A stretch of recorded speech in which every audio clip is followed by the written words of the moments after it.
having a Kiwanis Christmas party at Larissa. Trying to get some business down. Yeah, good. They're still fresh. They're still fresh.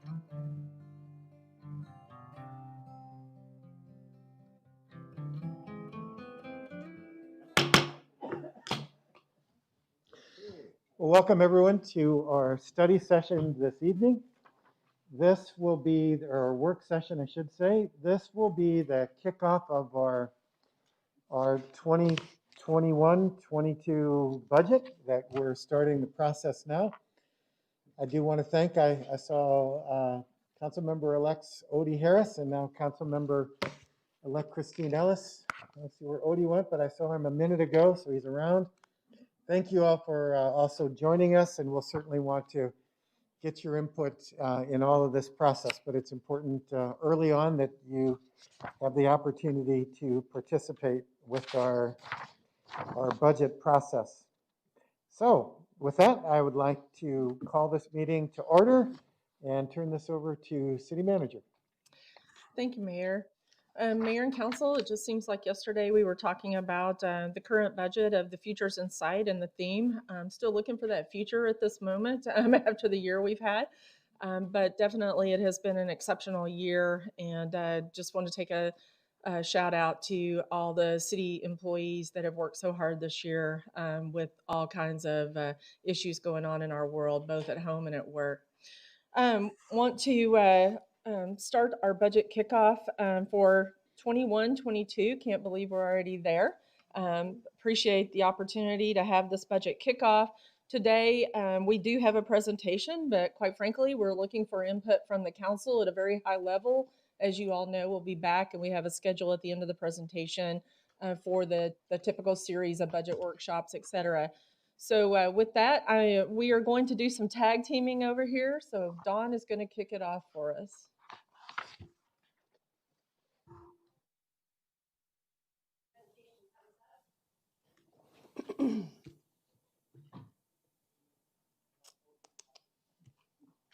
Well, do you all see it on your screen or not yet?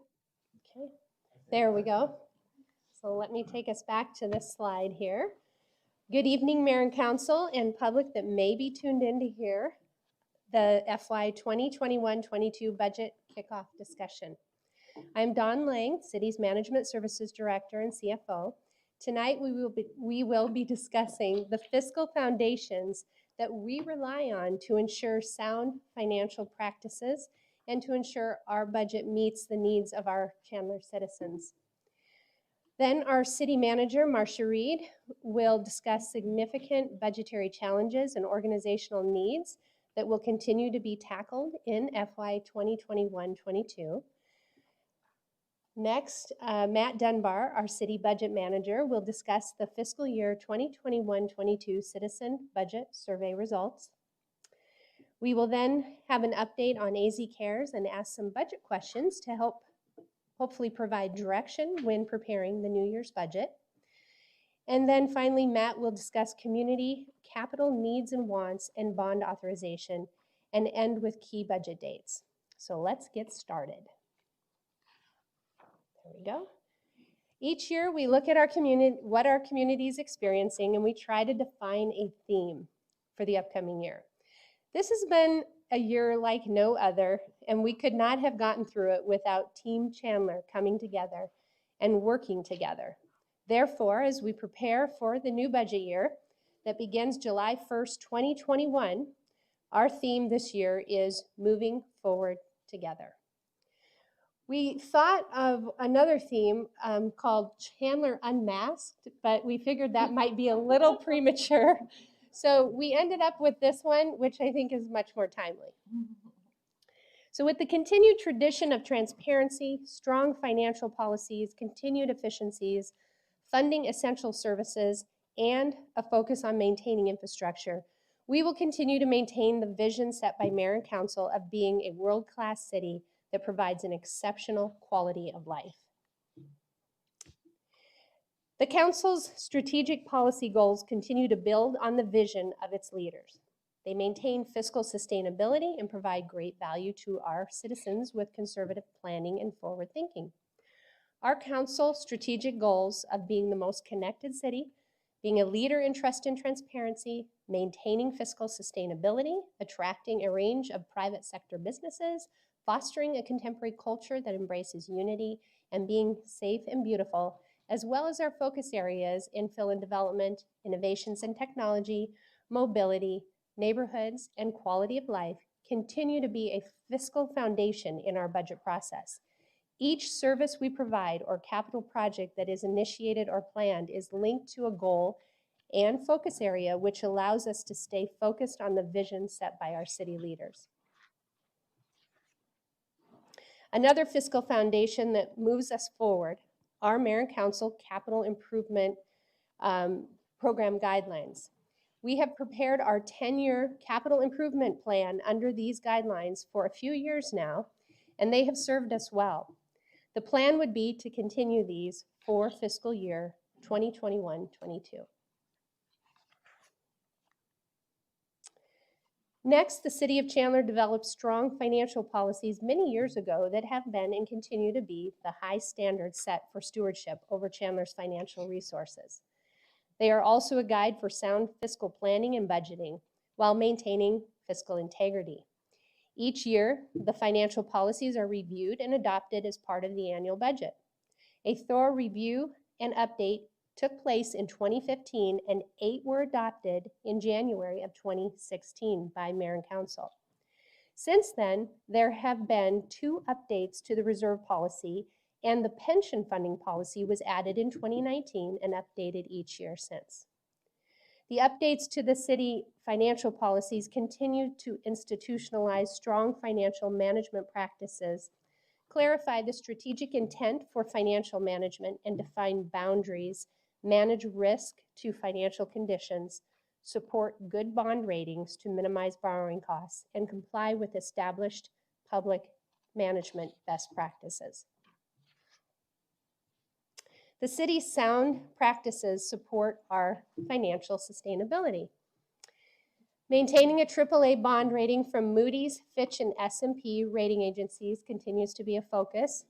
And of course, adhering to all financial fiscal policies that will continue in 2021-22. Being structurally balanced is extremely important for the City of Chandler and has always been a focus, using ongoing revenues to support ongoing expenditures and one-time revenues to support one-time expenditures.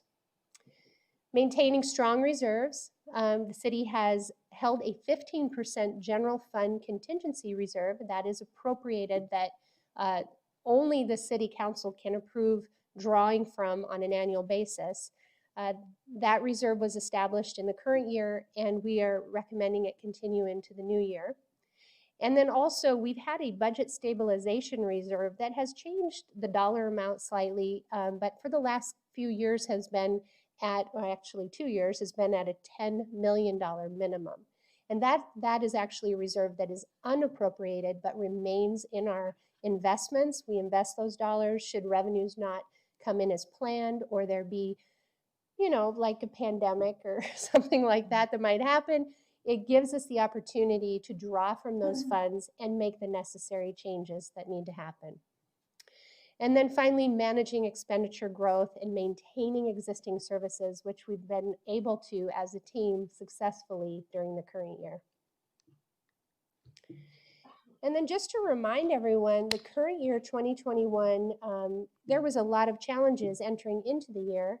And there were budget solutions proposed. This is just a reminder of those, and you'll hear about some of these areas as well as we move forward. But the council was able to reduce the property tax rate from 1.1281 to 1.1201 per 100 of assessed value. No water, wastewater, or reclaimed or solid waste rate changes occurred, although we did kick off the cost of service study in the current fiscal year. Service levels were maintained even with the reduced revenue and expenditure budget during COVID-19. We've added increased CIP funding to maintain aging infrastructure as well as finishing planned parks and arterial streets that are the final Parks and streets are in our 10-year capital improvement plan. And we've continued to address the pension debt through additional one-time funding towards pay down of the public safety personnel retirement system liability. The next couple slides just give an idea of how the budget changed, the percentage that the budget changed in the 10-year capital improvement program. So looking at the categories of capital expenditures in streets, we had already done quite an increase the year before, so it went up ever so slightly again. Parks went up about 8% more, airport about 41%. Facilities, we increased the amount budgeted toward facilities about 23% over the 10-year period. Utilities had a big focus in utilities this past year when we updated the 10-year plan. It went up 42%, and finally public safety 93%. I'll turn it over to Marcia at this point. Thank you, Dawn. Mhm. Wanted to talk a minute about personnel in the organization. As Mayor and Council know, our employees are our most valuable resource. They're our most expensive resource in the city, and definitely want to spend just a minute to talk about this issue. Right now, as you can see there on the chart, over the last number of years, when you look at the population of our city, which is just one thing to look at, we have actually gone down in terms of staffing per 1,000 in population. You all may remember that with the exception of our town next door, we are the lowest in terms of population or employees per 1,000 in population. That being said, we do have a lot more programs and facilities we run outside of what the town of Gilbert has. So anyway, we sit right now with about 1,694 FTEs on staff. 61 of those positions were added over the last 5 years. 25 of those were to have people in our new facilities, such as Fire Station 11, where we added 18 firefighters and things like that that have been part of the growth of the city. So a lot of the rest of the remainder of that was added in public safety and police. So, but this current year, we did not really add any staff, although we did convert one staff person to full-time employment status and an SRO. So with that, that was all that was included in this year's budget after the reductions and the rollback of the $30 million between the last fiscal year and the current fiscal year's budget. Typically, you will see as population continues to grow and there becomes things necessary to serve that population, there needs to be some look at staffing. I will tell you that from the employee standpoint, I hear every day almost about this being our number one issue. Between having held positions this year, which are now being cut loose, have been for a while, so we've had postings out there. But we have exceeded over 100 vacancies for many months now. And still, even with the hiring, we're still exceeding that. And then, just the fact that all of the employees that are still working and working from home and have done exceptional things this year, just a reminder to Mayor and Council that we did not pursue a market adjustment for employees, although you did approve a 3% merit for the current fiscal year. So everyone completely understands that, but certainly this is something we're going to have to look at as we get into the next budget season in terms of our most valuable resources. I will tell you in the early budget look, we've got requests for 21 positions. I have not seen any of this yet. Dawn gave me that information actually just this afternoon. We are also in the middle of a request for proposals for ambulance service contract. We are going to be talking to Mayor and Council right after the first of the year about the need for an additional ambulance in our city. This is something that's been on the back burner, moving itself forward. In order to staff another ambulance, we will need 3 FTEs of paramedics in order to do that. So there will have to be some discussion around that as we go forward. And then also just, other things in the city and other people that might be necessary. As you know, I always, along with Dawn, Matt, and their teams, we really look at these hard and don't look to propose anything that don't feel absolutely necessary to fulfill the services that you all look to us to provide. Um, so you feel, thank you. Also wanted to give you an outlook in terms of these resources and where our vacancies are today and those that are retirement eligible and coming up. So with this, 1,710 positions. If you'll notice there below that, 68% of those are in ASRS, or our general employees. 32%, or roughly a third of the organization, is public safety sworn.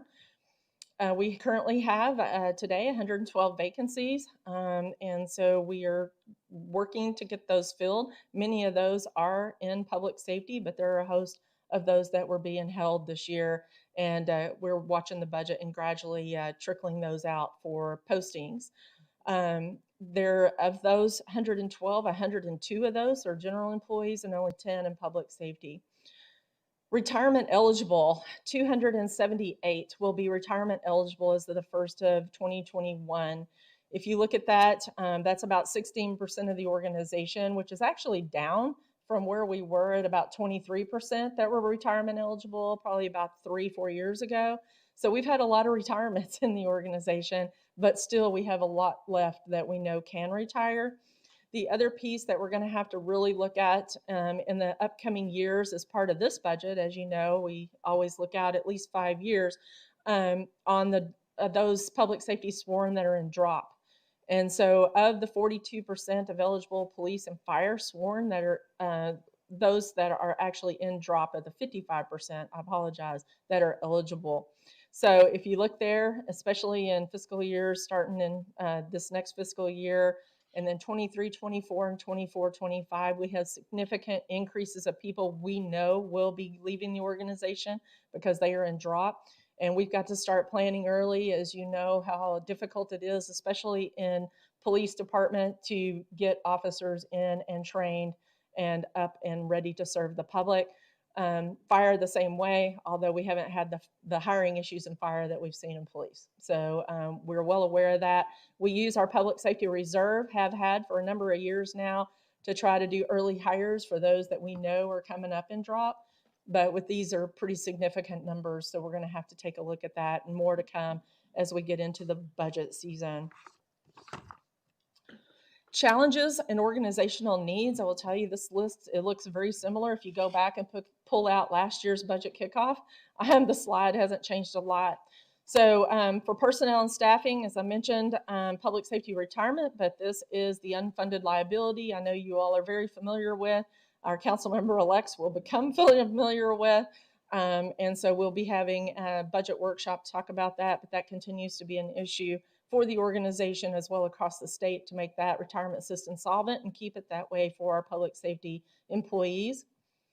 PTSD and cancer insurance legislation. Some of these things were making their way through the legislature last year. I know we had the legislative breakfast this morning, you all attended, but these things will again be out there, and how these impact our workers' compensation program will also play a part in putting together next year's budget. Public safety overtime, as you're well aware, between COVID and especially the protests we saw early in the year or earlier this year, we have really spent a lot in public safety overtime.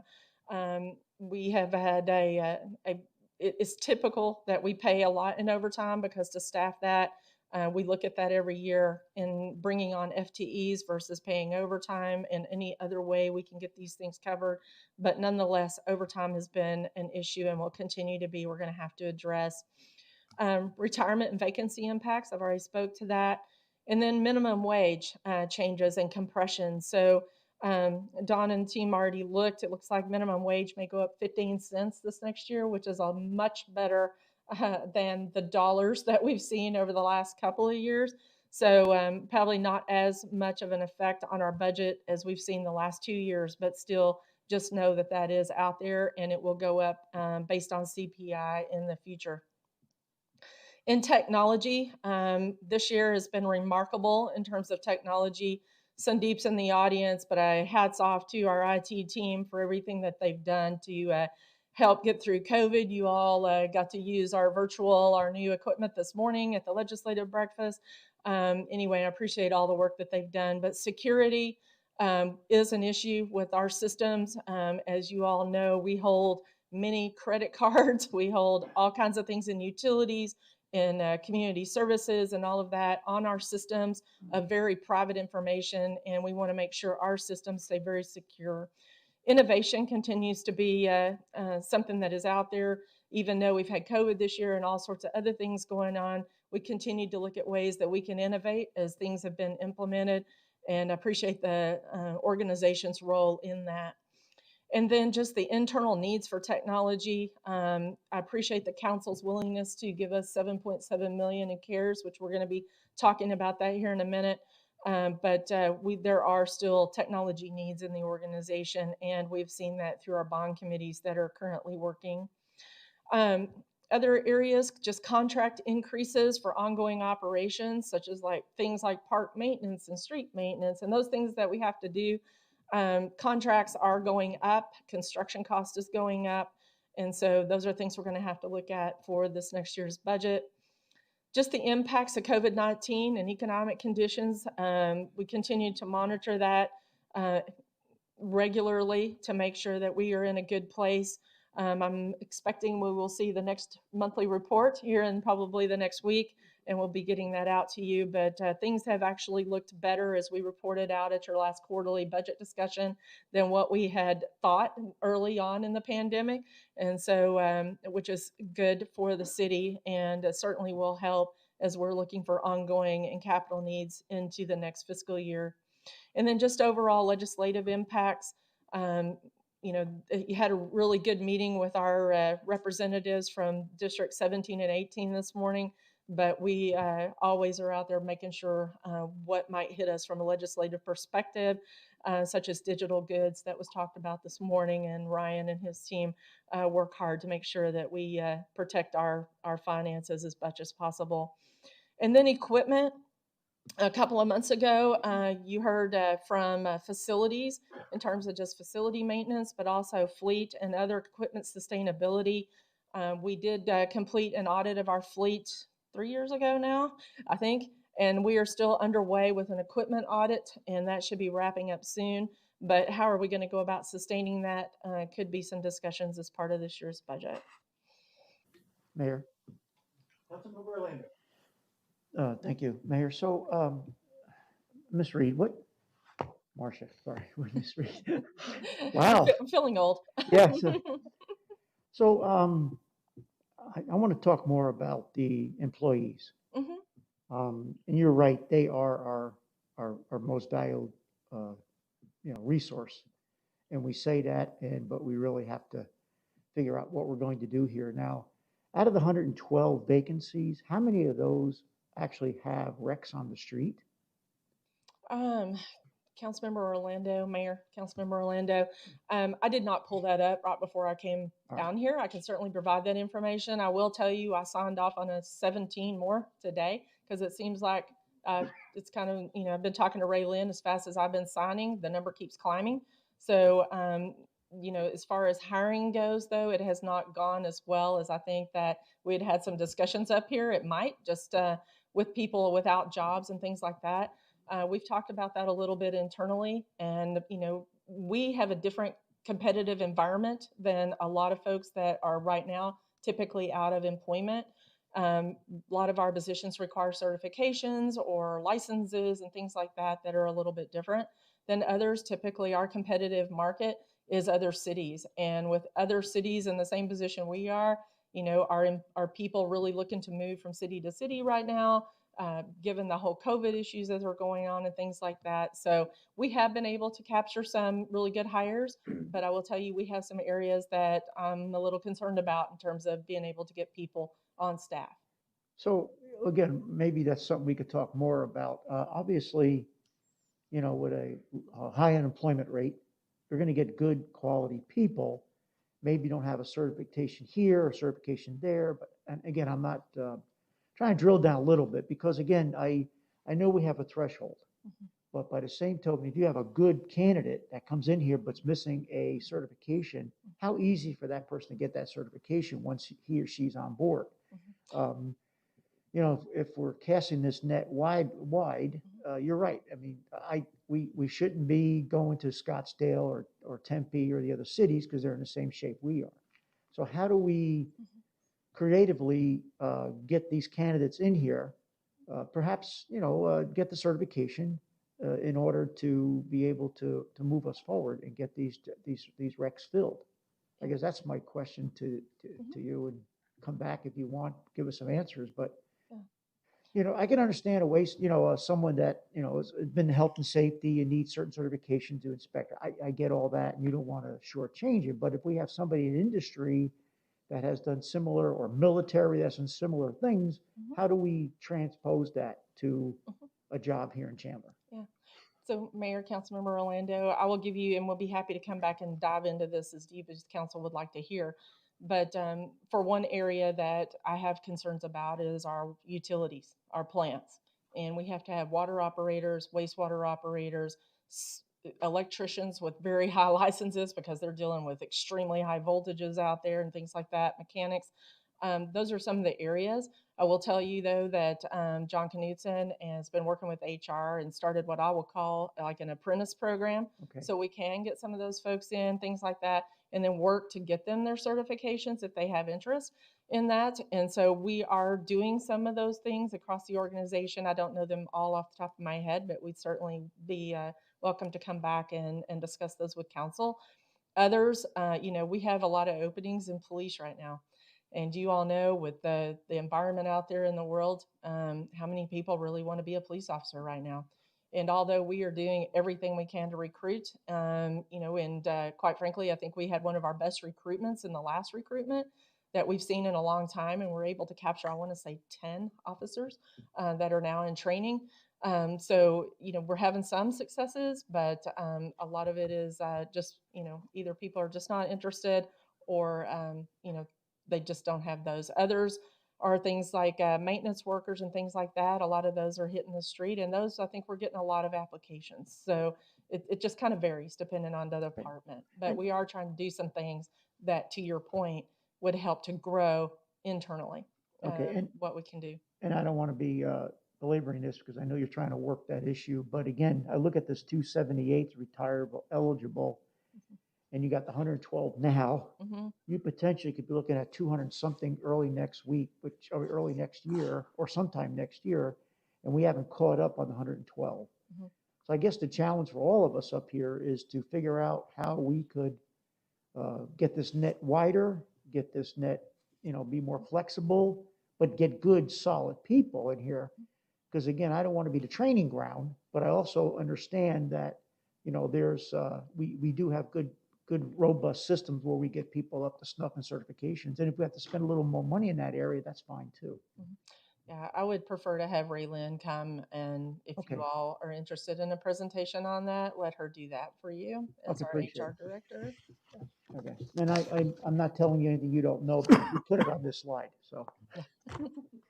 Yeah, it is significant, and definitely was something we're looking at. And we continue to try to hire, but also monitoring our budget. So One last question, Mayor, and I apologize. Do we have a recruitment bonus for employees that find a candidate? a recruitment bonus? Yeah. So No. if I'm as a city employee, I go out, and business does this all the time. If I go out and find, particularly in engineering, it was hard. They have a recruitment bonus. Is that a thought that we could look at that? And maybe someone like Matt, who knows somebody in the accounting business and wants to move over, he gets a nice check for referring somebody. I'm just putting on you, Matt, because I think you'd be a great recruiter. But anyway, no, that's my point. Is that something else we should look at? You know, these are one-time dollars that potentially could help us incentivize our employees to get to go out there and ask their friends and relatives, whomever, to come in and apply for a job. We are open to looking at anything that council would support in terms of those financials. Okay, thank you. Thanks, Mayor. So city manager, related to that, I also imagine that as much as, you know, we talk, there's not some laterals, but I imagine we do train some folks and they get, they find an offer they can't refuse from a neighboring city or town. And is that, how much does that happen? With, Yeah. I mean, just the cross stuff, Yeah. not just with us, with any city. Is there significant, small?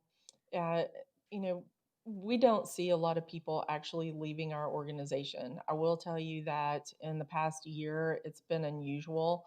I think we've had a few more that have actually left or have gone home to either keep kiddos or what have you because of the pandemic, and they had to make some significant choices. So we've seen a little bit different this past year, but on a regular year, we do not see a lot of people leaving here to go to another organization. It just doesn't happen that much. Yeah. And I will say, because you know me, I have to brag just a second. But you know, we do have new employee orientation once a month, and you know, we do attract from other cities to ours, and it's always amazing some of the things because they're usually about 2 or 3 weeks into their being in Chandler by the time we see them in those. And Deb and Josh and I rotate doing that new employee orientation, but it is at least what I always hear when I'm there is wow. Chandler, you know, they see the team effort, the culture here immediately when they come, and they appreciate it, generally speaking. So that's another reason. Just the culture that you all have helped drive here has been phenomenal.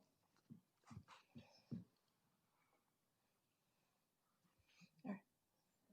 Oh, it's not you. See? All right. If we can get the presentation back up. There it is. Thank you. All right. So other things that are budgetary challenges or organizational needs, infrastructure improvements and maintenance, as Don mentioned, infrastructure, and it's been one of council's goals for a while is maintaining our infrastructure. Again, as I mentioned, higher construction costs are also playing into this as we're seeing higher costs in other areas in terms of maintenance. The streets and parks and trying to keep those maintained is, we know, one of council's definite goals out there.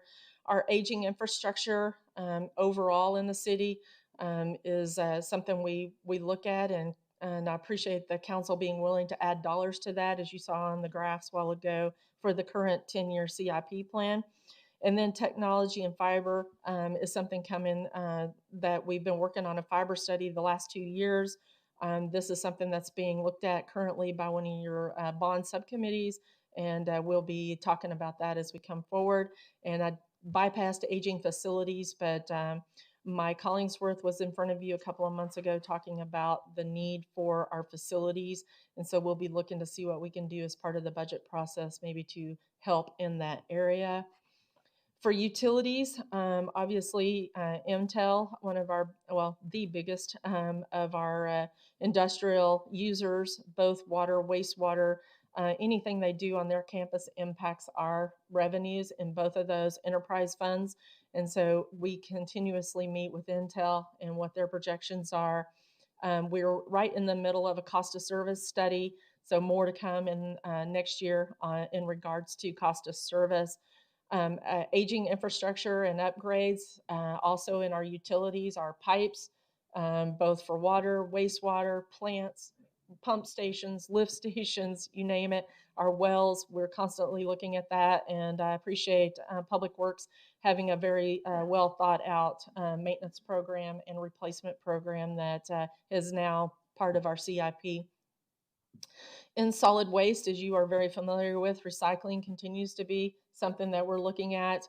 Also looking at the solid waste area as part of the cost of service study, and more to come there in terms of collection and our recycling facility. Water carbon source plant impacts.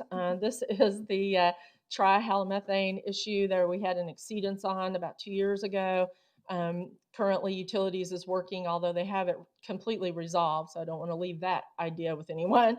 But there are things we can do at our plants to better monitor that, so that's something that's out there.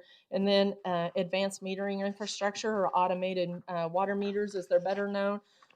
We have been looking at that and currently working in that direction, as that would be a huge benefit to our citizens as well. Continuing that focus on aging infrastructure, I'm not going to read these to you because you have them there on the screen, but we manage a lot of infrastructure, everything from streets to buildings, fields, parks, wells, you name it, and then not to mention our own fleet. We have a lot of things that we maintain. So those are things that are always high, at least as we are going through our CIP, and we'll continue to look at those and how we can keep that sustainable going into the future. And unless you have any more questions on this section, I'm going to hand it off to Matt Dunbar to talk about the citizen budget survey results. So I do have a question for Matt. Are you just as tickled to see us today? Yeah. Not as utterly tickled to see you today, but the Citizen Budget Survey is a fabulous opportunity for our citizens to engage in the budget process and really give us good feedback on how they feel we're doing as a city, and provide even comments. And as I look at opening that budget survey and those comments, it always takes me back to high school math class, opening my math book. It's potentially filled with problems. So when I opened up our survey this year, though, it wasn't the case. So we didn't have as many problems as I thought. 480 people took our survey, which is down slightly from the year before. We had 681 in the prior year. But those 480 individuals gave us 328 comments that we got to go through. So the three main questions that we ask of our residents when they take the survey are indicated on this slide. So first of all, just the quality of life. How do you feel as a resident of Chandler is your quality of life? Is it very good, good, neutral? Are you dissatisfied or very dissatisfied with that? 99% of individuals have rated us very good, good, or neutral.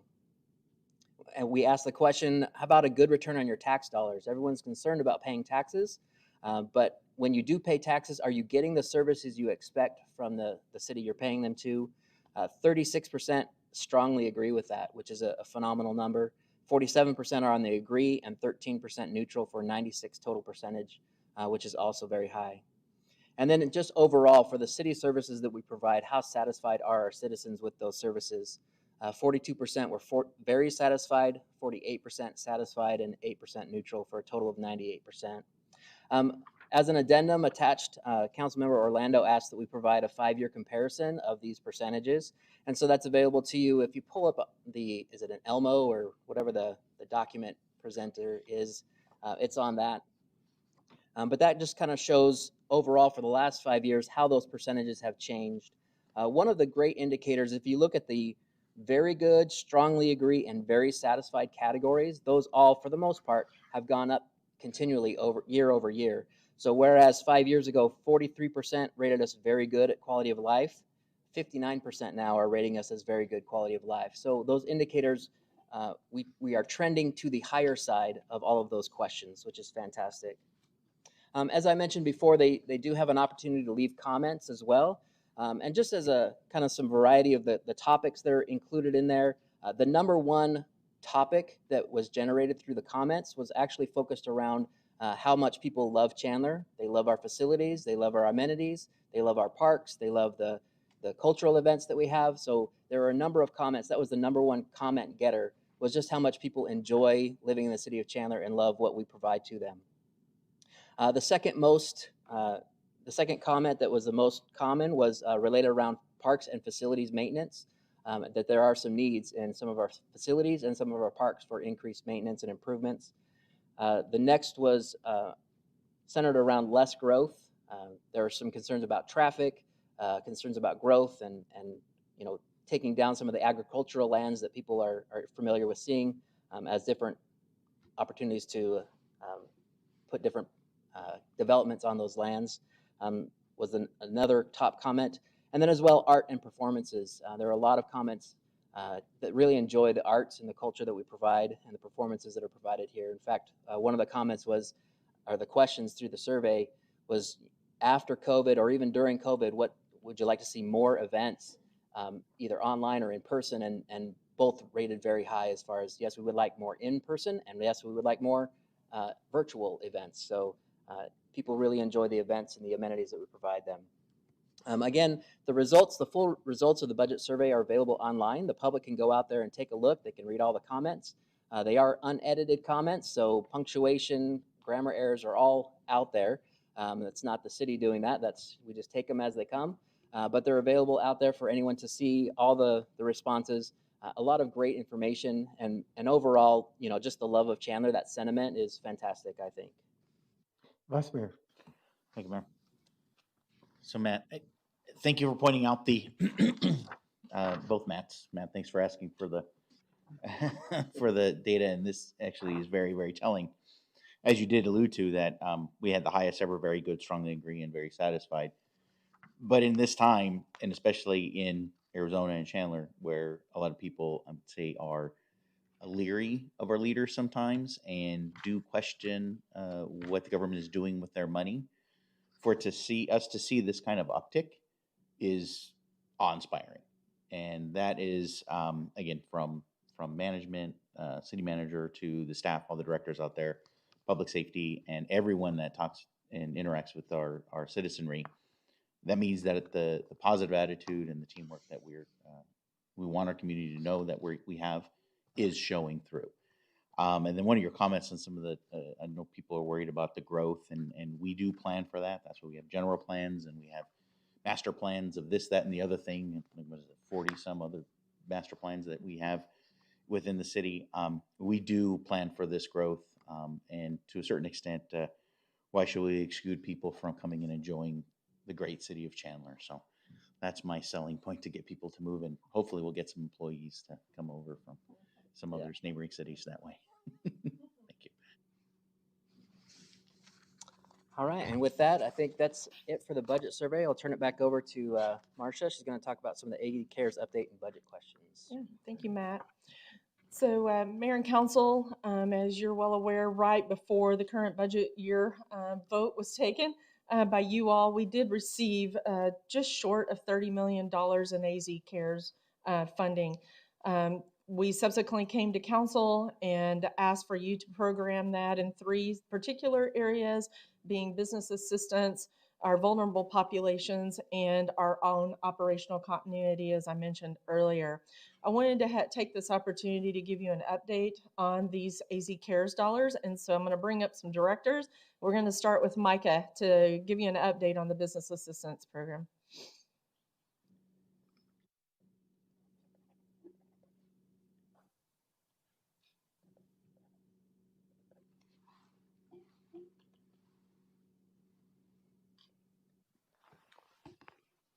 Thank you, City Manager, Mayor, Council. As you know, we set aside approximately $10 million of the AZ Cares funding to assist businesses in Chandler.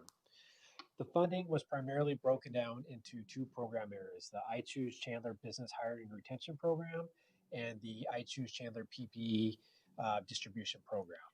To date, 544 businesses have received the I Choose Chandler funding to the tune of $4 million. And the I Choose Chandler PPE distribution program so far has distributed 515 kits. That program is also running smoothly. It's ongoing. The distribution is really a function of how much PPE can the procurement team bring in and then get through the supply chain. So that's going to continue to go on. We actually had a distribution today at the Chandler Mall. So that number of PPE kits, 515, is going to be higher, and we'll get that accounting probably later tomorrow from our partners at the Chamber of Commerce. So happy to answer any specific questions you may have around either of those programs. Micah, how many, in terms of the PPE, you mentioned the number, how much, we'd allocated $500,000 on that. So how much money is left? So through the mayor, to answer your question, we've spent approximately $237,000. So we're halfway through. And again, we're not ordering anymore until we are able to receive what we've already purchased through our suppliers, just based on warehousing capability. How is there a backlog on ordering more, or are we kind of cresting in terms of, are we equal to demand now as opposed to being behind demand for those types of things?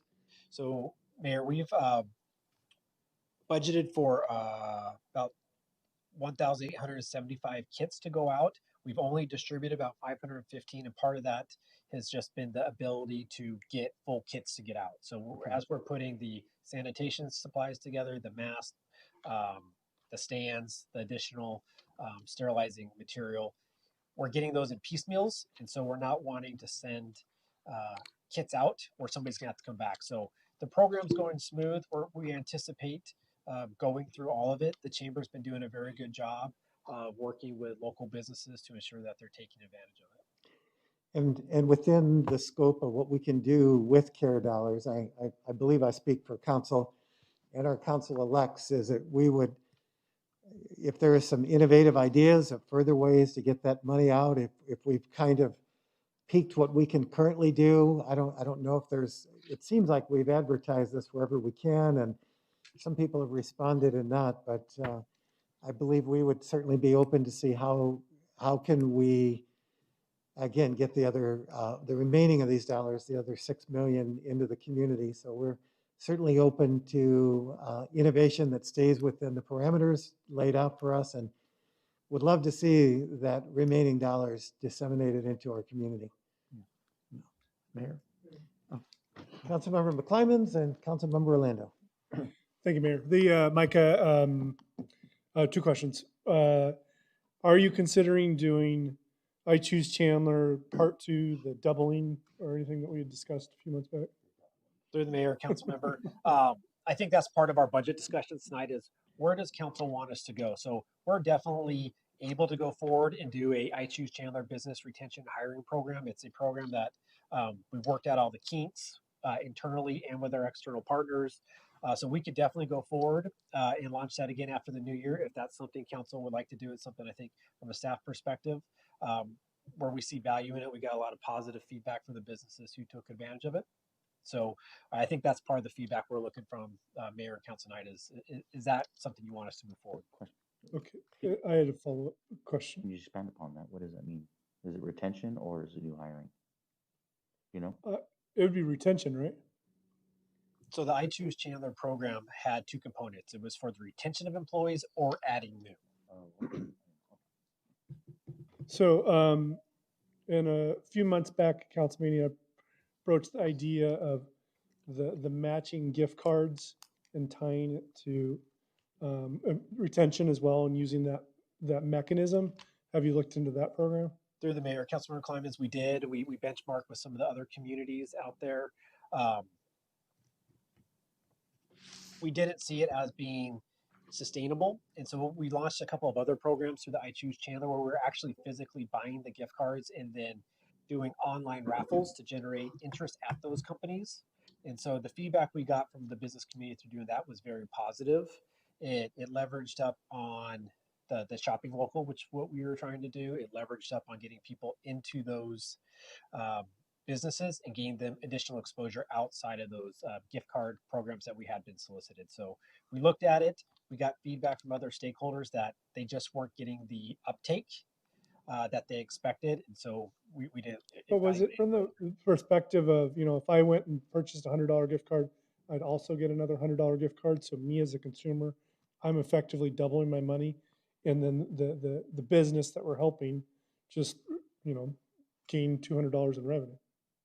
So we have gone out and we've been buying those gift cards and then raffling them as part of the I Choose Chandler program. So we're basically doing the same thing, but we're not requiring individuals to go out and buy a matching amount. Okay. I guess the concept behind it is if the restaurant participated, just say in the I Choose Chandler, and they already qualified to collect 10,000. So they could reapply for the gift card program and they could be entitled up to $10,000 in gift cards. And the way we issue the gift cards is if the consumer goes and buys, if I went and spent $1,000 of gift cards, we would match that. And so the concept behind it is if we ended up giving $1 million more out, by doing so, we'd actually double that because the consumers would have to use their own money out of their pocket. And so we'd amplify the money that we're giving the businesses. And that was the concept behind it. That and there's some legal issues around that on the gift clause side. So that was one of the things that prohibited just that matching amount because it wasn't tied to any specific performance measure that would provide a direct benefit back to the city. Okay. The tie around was is you could qualify based on retention. So use that dollars. Jobs, Yeah. exactly. All right. Good enough. Thank you. Complicated, but we did look at it, and we looked at the other private sector solutions, and the feedback just based upon the expenses going out and what we were seeing in return and uptick, it just didn't seem to be a fit for Chandler. Councilmember Orlando. Thank you, Mayor. So, what do we do?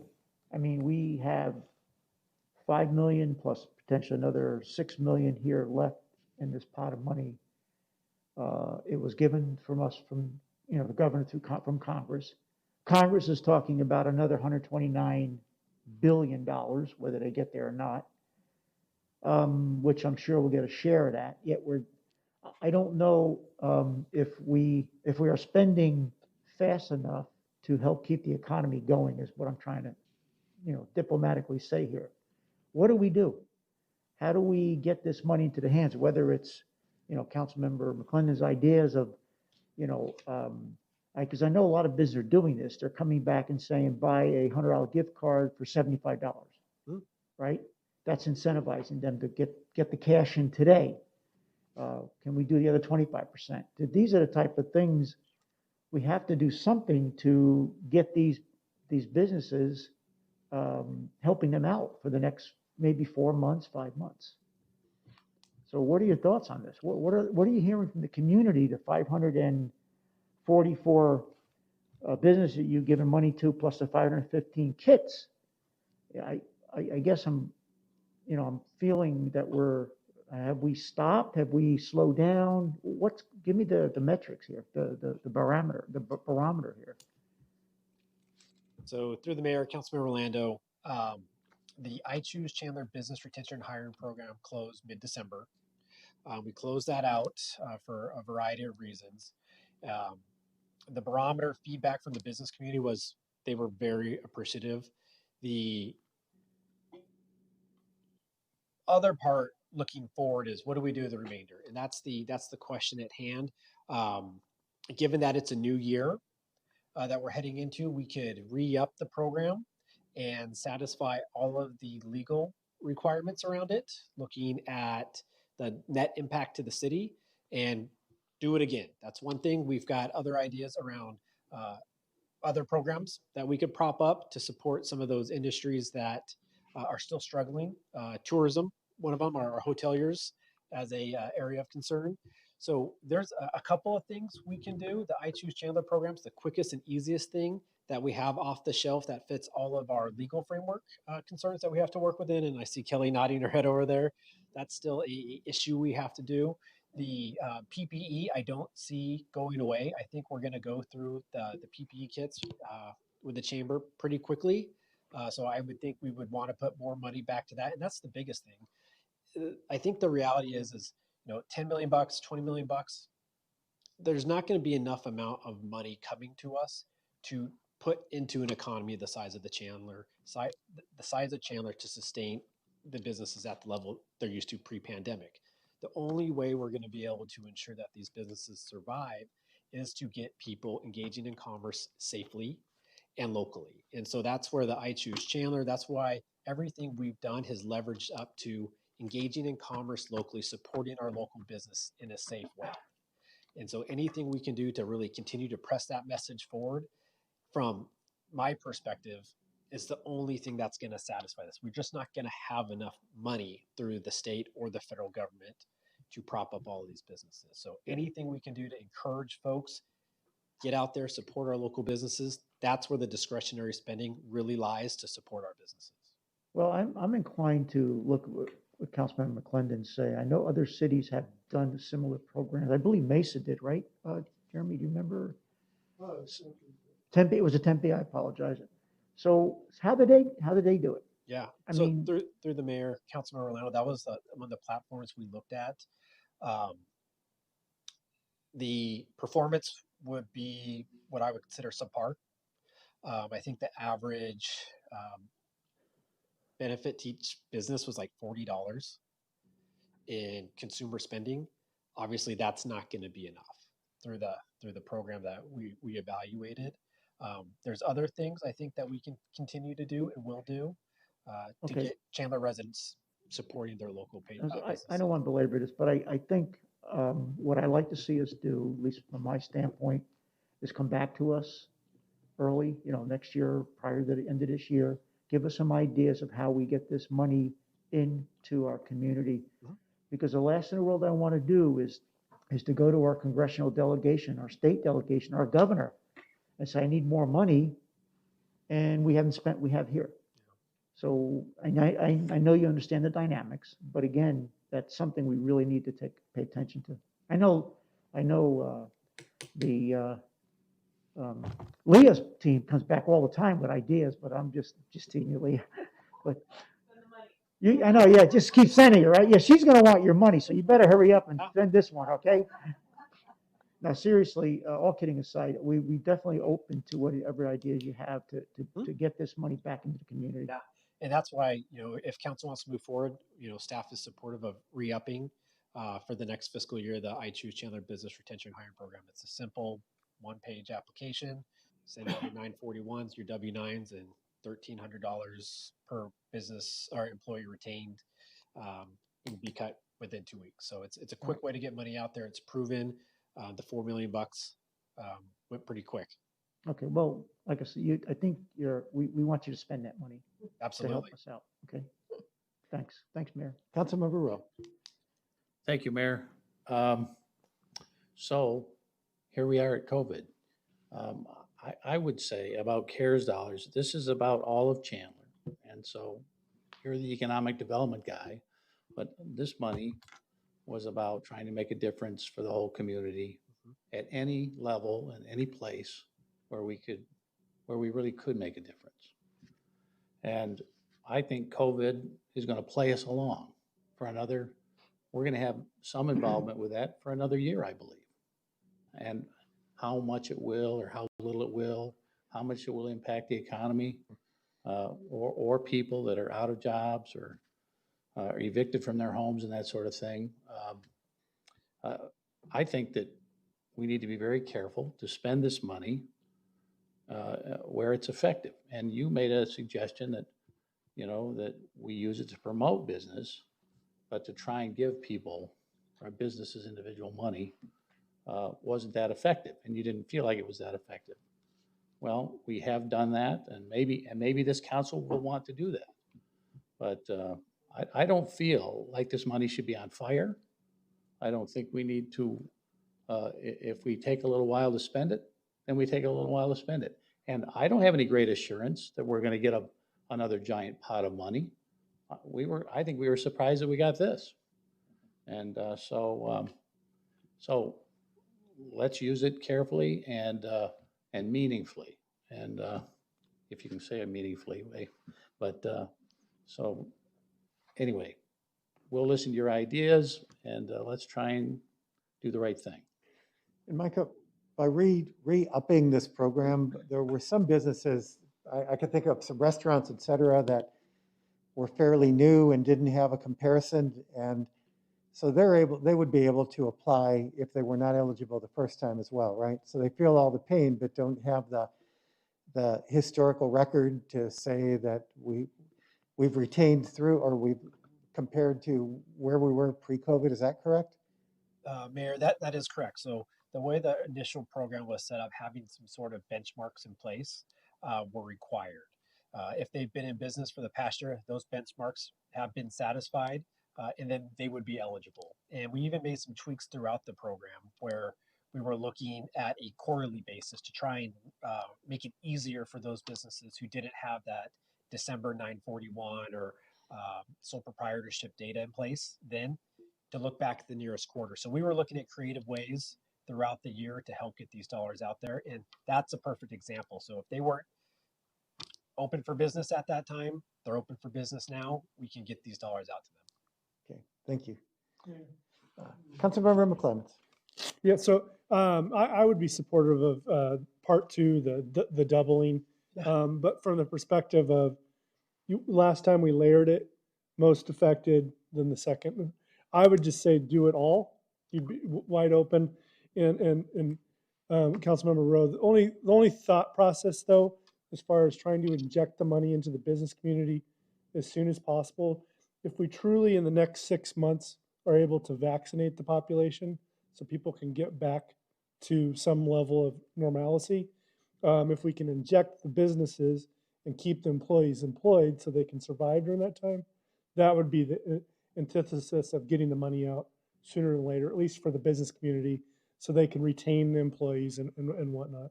So I'd be supportive of it. Was my Through the mayor, Councilmember Clemens, the tranche system we looked at first, where we went the most impacted to the second most impacted industries.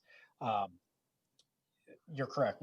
Our thought process now is to go wide open, full throttle from the get-go. We have the data. The data proves out everything we thought. The most impacted businesses in those industry clusters were the companies that applied the most and received the most funding. And we still have funds available. So we would definitely, whenever council gives us that direction to move forward, we would say all tranches are open, please apply. Vice Mayor. I guess since most people are commenting, I'll just throw my 2 cents into. So I kind of agree with Councilman Rowe on this, that I want to make sure, again, these dollars are being effective. And again, just thinking through, I'm a big root cause guy. So, why are people on going out? One, addressing COVID with PPE. But I also want to make sure, again, we realizing, because in my opinion, I always think about this when we say it's free money, the COVID dollars, it's all our tax dollars, right? So we, just like the money that we get from our own citizens to run the city, we want to be effective and efficient with those. So these are federal tax dollars that everybody did, contribute to out of their own wallet in order to get. So I want to make sure that we are being effective with it. So my own concern again with the part 2, the doubling, which I do like the name. That's really cool. Is this going to address the root issue of people shopping local? So it's great that we're doing a stopgap in order to keep employees around, that hopefully post-COVID they would be returning back to the stores. But I know bars and restaurants, one thing, but then again, the local retailer, the boutique stores, people now have shifted to a lot of online shopping. So I can see where I would also entertain or implore you all to investigate that I Choose Chandler, but again, for lack of a better term, targeting those online retailers that are kind of taking away the local business, on saying it's now just as effective on ordering online or whatever it may be, instead of going and paying all your dollars and all the profits to a company of Northern California. How about keeping those profits locally? That kind of advertising, because then that goes after the root cause on that shift that's causing a lot of that problem with our local retailers to begin with. So just my thought. Mayor, Councilman, or Vice Mayor, that's exactly the point. That's that consumption, that aggregate consumption. That is part of the root problem. Like, how can we get those individuals who aren't patronizing their local businesses, our neighbors, our friends, to do so? Councilmember Rowe. Yeah, I'm sorry, because we've got a lot more to talk about here, but I will, we really haven't gotten, somebody mentioned that we've got a big unemployment issue. Is there a big unemployment issue here in Maricopa County, in Chandler? We, through the mayor, council member, the historical unemployment numbers compared to where we are now, it's higher. The most affected unemployed are in those initial ones we looked at, the hospitality, the restaurant, the retail. They're higher than normal, for sure. I think we're at about 7% is last time. Like last time we were about 4%. So we are above our norm pre-COVID, but we drop down quickly. We keep adding jobs, and so we're trending in the right direction. Yeah, I had heard that we were adding jobs ahead of companies that were shutting down, and 7% used to be almost a pretty good number. Yeah. In historically. And we were, I think, pre-COVID about 3.3% unemployment, which is functionally zero unemployment. If you're looking for a job, you can get a job. And for my money, if you want to help some of those companies that just didn't get in on that first distribution, I'm for that. I'm not sure I agree with going and saying, look, you did it before, well, let's do it again. But that's a discussion we could talk about further. So. And I'll just say lastly, because we're probably ready to move on, but if there's other small businesses that we haven't looked at, healthcare or other small mom and pops that somehow we could make qualify within the legal realms, whether they've received money or not, to me, similar to what Vice Mayor said, it's, again, if we're keeping food on the table, rents being paid, people in business in Chandler, we can find creative ways to do it, let's do it. Thank you. All right, City Manager.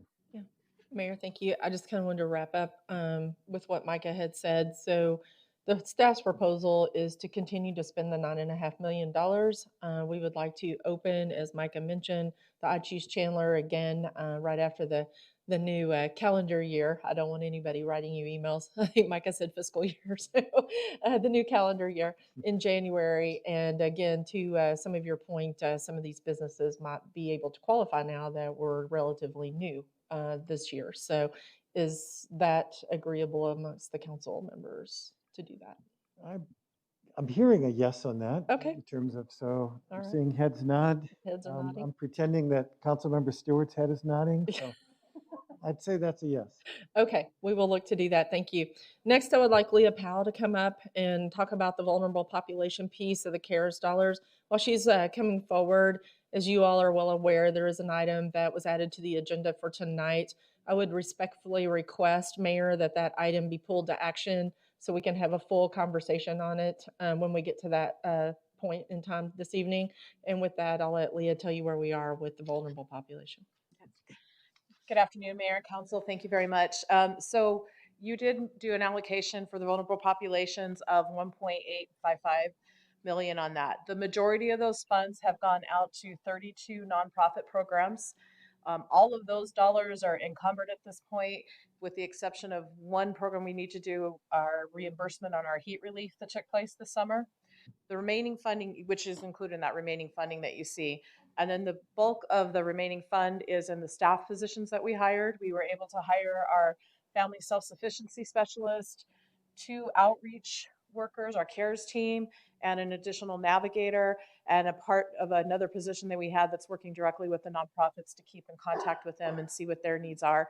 We've been fortunate to have a lot of businesses in the community contact us when they had PPE to give out to nonprofits. So that one position coordinates all of those donations to the nonprofits, as well as keeps up with whatever drives they have, volunteer opportunities they have, whatever their needs may be, and keeps on top of all of that.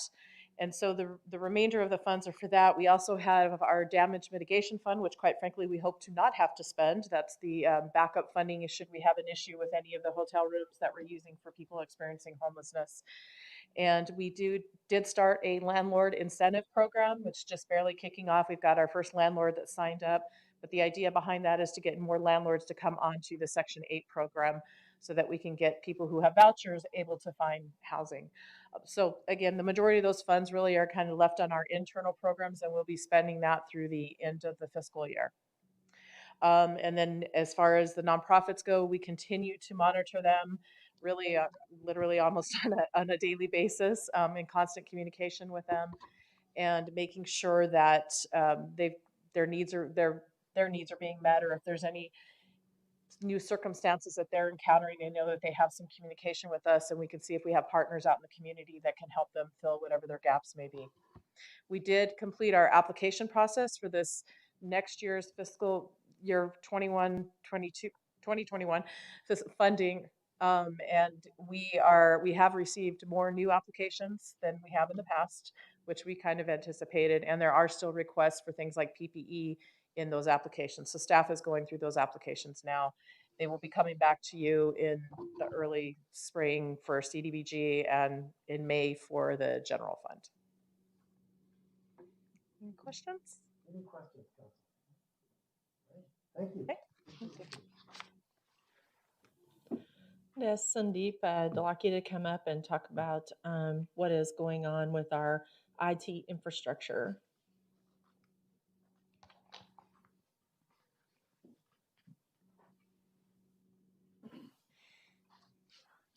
Mayor and Council. As you are aware, we approved approximately $7.7 million for the CARES Act towards technology. A couple of the areas that we really focused on initially was on the mobility. And then, of course, within the mobility, it was to do with going from desktop to laptop. In totality, there was about 1,416 laptops that we were going to be purchasing. Those purchases have been made.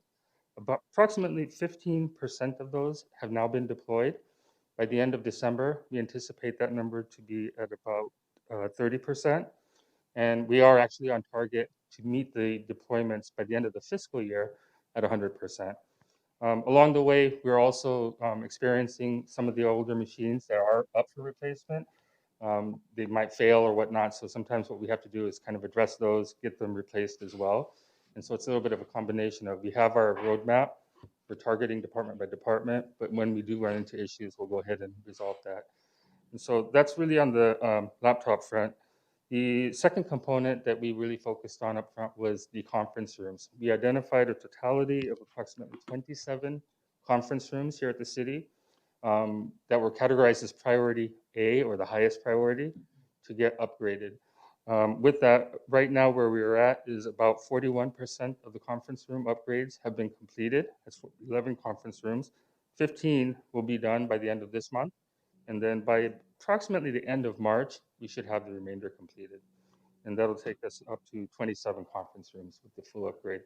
Along with the upgrade, that enables a conference room to be able to have the experience of virtual meetings, where you can actually have the microphones, the speakers, all of it's all integrated, much more seamless. And we are also rolling out training as we're doing those conference rooms to the appropriate departments that are using those conference rooms. Turning our attention to now what's next, it's going to really focus on infrastructure and security. The more mobile we get, obviously, we're going to have the need to protect our information as it's going through the internet into, whether it's employees' homes or other remote locations that they're working from. With that said, that target completion for infrastructure, this is from a connectivity and performance standpoint. What we're talking about there is the VPN component and all of the infrastructure that enables a computer to be taken out of the office and then connect securely to our environment here. We're targeting that to start here in about a month or so, with a targeted completion timeframe at about September of 2021. The next component that we'll be looking at is the information security piece of it. So along with the performance standpoint, we want to make sure everything is secure. And so that really actually is going hand in hand with the targeted completion of about June of 2021. With that, I'll be open to any questions. Councilmember Orlando. So your plan is to utilize this $4.6 million with these other connectivities, the security, the aspect? That is correct. Okay. I guess it's a little bit, so it's really, when you say actual encumbered, we have contracts for that. I guess when we say actual versus incumbent, but the allocation is still 4.6 for that program, and we have a line of sight of how we're going to utilize that 4.6 million. Is that correct? To the mayor, correct. That is correct. Okay. All right. Thank you. Councilmember Rowe. Thank you, Sandeep. It's a good presentation. I will ask about the VPN and some of those things that that have potential for some really significant ongoing expense. How is that just for future budgets to work out, or is there some plan to use some of that for that? Through the mayor, council member, what we would be doing is actually submitting for decision packages to be able to account for the ongoing components that would be the increase, the delta, similar to what we've done with the laptops as well. Yeah, and would we, when an employee works from home, are we going to furnish them with a laptop that got its own internet and everything, or are we going to use their service? Through the mayor, council member, that's a good question. We would actually be enabling them with a laptop that has the VPN client installed in the laptop. The internet connection would be utilizing or leveraging their service that they've already, paying for it from their home, their residence. Okay, and we don't know what the ongoing might be that may come as far as the VPN and all of that. That would be, through the mayor, that would actually be the infrastructure on our side, not anything to do with the infrastructure within the residence. I'm talking about the city's future financial liability, ongoing expense. Through the mayor, exactly. So that's what I'm talking about, is the infrastructure associated to the VPN that Oh, is on the city side, okay, okay, not on the residents. Yeah. all right, fair enough. And Thank you. it's really, through the mayor, it's really three components. You're looking at the home, when it's in the internet or kind of like in the cloud, and then on the city. And what we're paying for is the device that has the VPN client in it, and then the secured tunnel going through all of those steps before it gets to the city. That's the infrastructure that we would be covering, but nothing to do on the home front. I guess I thought there was some ongoing expenses sorted with, attached to the VPN, but it sounds like there isn't. Through the mayor, not on the resident side, just the infrastructure associated to us enabling that connection. Okay. I don't know if I'm answering the question. So if I may interject, maybe. So, yeah, I think what you're alluding to possibly is, again, we're going to have the VPN hosts and the collectors. I don't know if that's the right term. I always say collectors, and I think I'm wrong. But again, those are the consolidators that bring all the people out in the world. Again, you can VPN from anywhere as long as you get an internet connection. And all I would say is that as part of this, because of some of those available one-time funds, I don't know if you figured into this, as a standard, most of those hardware and support usually comes with a 3-year, sometimes 2-year. But if we pay sometimes a premium, we can maybe extend it to 5. And so that may be an opportunity here where we could pay maybe a little more to get a deeper maintenance. So that way, again, for our ongoing in the future, we can possibly delay those ongoing maintenance payments. Through the mayor, later. that's absolutely correct. It would So- be at least a 3-year period that would come with the upfront when we do Right. the work that we're talking about here. Mhm. And then at that point, moving forward, it would be Yeah. the decision Yeah, factor. it's just important. So with any of these cloud ability, and again with software as a service and or anything like that, to try to pad some of that extended service agreements on the end, so that since we have more funds available to us today and not knowing what's coming down the road, and it does just help postpone those future maintenance payments. We Correct. know we're going to come, but if we're able to pay it up front, sometimes we get a break. So just keep looking at that one. Yeah. Thank you. All right, if we can bring up the presentation one more time. Thank you.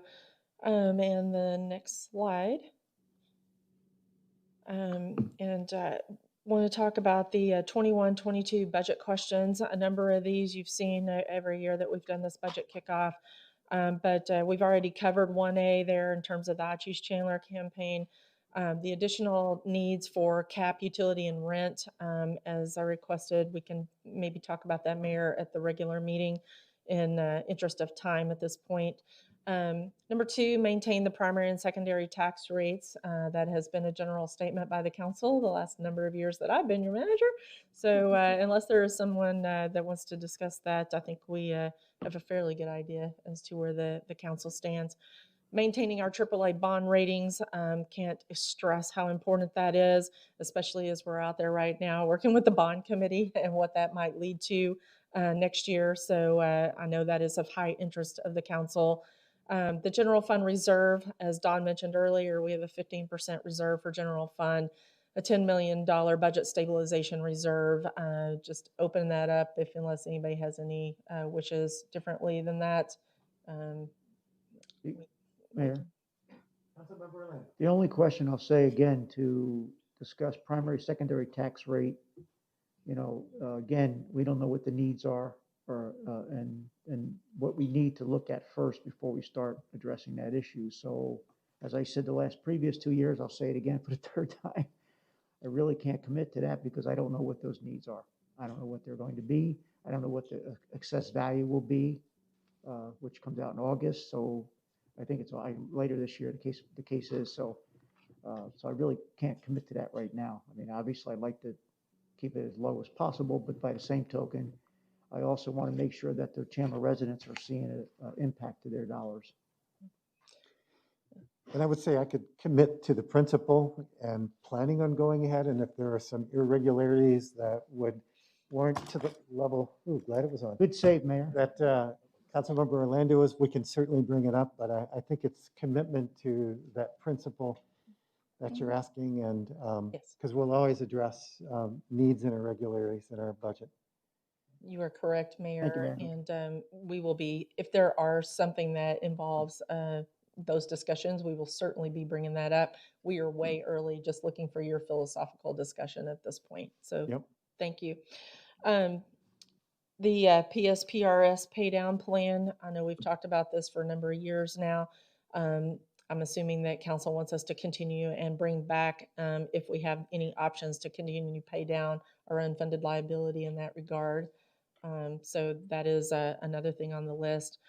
Continuing to be structurally balanced. I know that that is highly important to our CFO and our budget manager, and especially, and for myself, because we don't want to get ourselves out there using one-time dollars for ongoing expenditures, and that just is not made for good budget practices. And then any additional guidance the council would like to give us to this afternoon on the budget priorities or anything that you foresee, certainly open, and we'll take note of that and see what we can do through the budget as we start into that right after the first of the year. Just for me, I know that there's always a push to that there can be a certain need in this department, or we can use that as an additional FTEs. And I've always appreciated the conservative approach, because I'm committed to being able to be fiscally sound 20, 30 years from now based on the decisions that we make today and the hires. So to me, I always look at scrutiny when we expand our employee base. If there's a need, then we need to do that. But I do realize that every person we add comes with a pension and a plan. So I appreciate it, and I've always appreciated your being cautious with that and seeking us out and having good conversations over each of those, regardless of the department. And I would anticipate the same this next year. Council, any other comments? Thumbs up by, okay. Ditto. Yeah, Mayor, thank you. We had a good discussion on the employees before, and I think that's, go forward, we'll get some more deep dives on that, because it goes back to what you're saying, of course, but there comes to a point in an organization where you cut so much, or you innovate, you put IT infrastructure, but you're still not getting the work done, the demands on the system. And maybe that's the balance I'm looking at. What are we doing here to make sure that demands on our system are being met, but yet, without obviously, breaking the piggy bank. I understand what you're saying. But again, we really, my concern is those 242 employees that may go next year. Then what do we do? 112 left to be higher. So again, that's another discussion that you're right, we'll have over the next couple of months of what we do with that. Because that's, to me, I think that's you asked for the guidance, that's the biggest priority right now. The other stuff is just stuff. Yeah. Build out, this is important to us. And that's something I think we'd love to hear the dialogue on that. Sure, and I do agree with Councilmember Orlando on that sense, but we're not talking about adding news with those. It's keeping the organization afloat to where that we can really provide the quality that our residents expect and the needs, and those kind of things. And whether that's in water departments or streets or first responders, where there's gaps, certainly we need, or where there's vacancies, and those vacancies are deemed as essential, which I assume most, if not all will be. I'm more looking at the expansion side with my comments, but I certainly don't anticipate, nor does any of us up here saying, oh, let them go, we won't replace them, because to me that would be fiscally irresponsible. I think I appreciate that. And as I mentioned earlier, all new expanded FTEs are heavily scrutinized by myself in terms of what we bring forward. And we will continue to do that and look at other options when possible that might be cheaper, looking at all things, including benefits for those positions. So I appreciate that. All right. If there's any other thoughts, okay. If not, I'm going to turn it back over quickly to Matt Dunbar to talk about community needs and wants and those things that emerged over the last year. All right, so Mayor and Council will kind of go through some of these needs and wants. A lot of these will be familiar to you, so we won't have to spend a ton of time We have indicated next to each of the items, if it's in our current capital plan, it has an asterisk by it. And we'll talk about some of those just briefly as we go through. But I do want to emphasize that as we look through these lists, if there's anything in your discussions you've had with citizens or with citizen groups that may not be on these lists, please let us know those so that we can make sure that we incorporate that into the planning that we're going to do this year. So first on the transportation side, our focus is on the completion of our arterials. We've got 2 remaining, and those are scheduled for completion in fiscal year 23-24 for the Chandler Heights, and then Lindsay is scheduled for 23-24 as well. So those are in the plan, relatively recent or soon in the plan to have those completed. We also have Alma School Road and Gilbert Road widening projects. Those are ongoing now, and those are phased projects that will continue for the next couple of years. Streetlight conversion is in the CIP. The extension of airport runway, the funding is in the CIP. Pavement quality index, so we continue to focus on our pavement quality and ensuring that that is maintained. We do have a pavement maintenance program in the CIP, currently about $11.5 million, going up to about $12.4 million through the next 10 years, and that's each year allocated to that program, trying to maintain all of those street miles that we talked about earlier throughout the city. Mayor, may I make, I'm sorry, Matt. Yeah. May I make a suggestion? We have about 4 minutes before our meeting.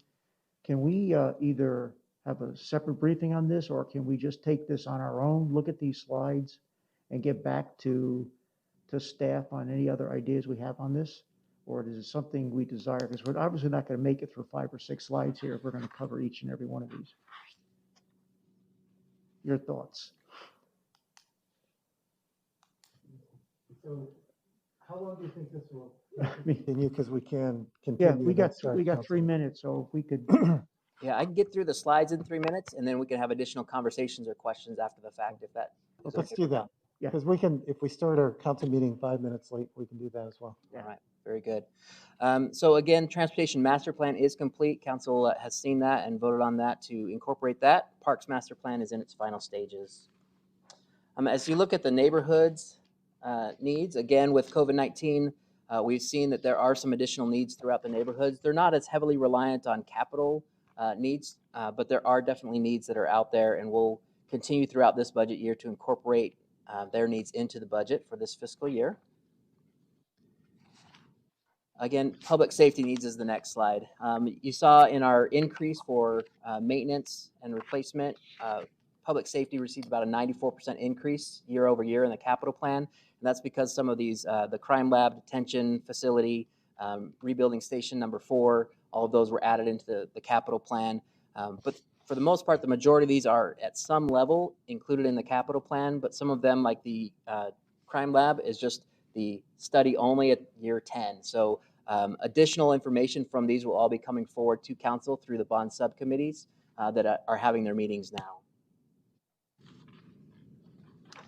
Buildings and facility needs, as you know, and we've talked about tonight, there are definitely some needs out there in our buildings and facilities as far as maintenance and repair.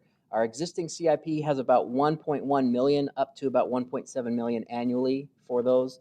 But when you hear that number that Mike has talked with you about, we definitely have some additional needs that will be forthcoming in this capital plan coming forward. And then included in that is the senior center and the community center, which have some significant needs. And then as well as our citywide physical security enhancements. We started looking at that last year, and we'll have some additional information on that coming forward. And then finally, just as a reminder, we do have a citizen bond exploratory committee in process right now as we look at some of our bond authorization. We do have several categories of bond authorization which are currently either out of bond authorization. For example, our water, wastewater currently has none. For all intents and purposes, public safety fire has 0. Public safety police has just enough to do a study or a design, but not enough to actually build. And some of them will run out in our current 10-year CIP. So that's one thing that exploratory committee is focusing on, is all of the needs in our CIP as well as outside of our CIP, coming back with recommendations to mayor and council about how to incorporate those, what that's going to look like as we move forward, and making sure that we have the proper authorization to complete the things that we need to complete for our citizens. And then finally is just a reminder of key budget dates. This is important, I think, for our citizens to know. There are opportunities throughout this process to be involved, to have your voice heard. If there are specific projects or needs that are that you or your neighbors need, these are your opportunities to get involved in the process. So we do have budget workshops in February and March, the Budget Live program with Mayor and Council on February 25th. We have our all-day budget brief, which is open to the public, April 23rd. And then, of course, our council meetings where we come back to you with our amendment discussions, tentative adoption, the actual public hearing for the tax levy and final adoption of the budget, and then the adoption of the tax levy all in May and June timeframe. So additional opportunities for feedback and discussion through those as well. And with that, Mayor and Council, we'd be willing to take any additional questions. Council, any final questions? All right, seeing none, thank you. City Manager, anything else? No, Mayor, really do appreciate this as we're getting ready to kick off the next budget. So All right. we will see you in February. So Council, why don't we take about a 4-minute, if you need to go to the bathroom, do so, and then we'll kick off at 6:04.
In the bleak midwinter,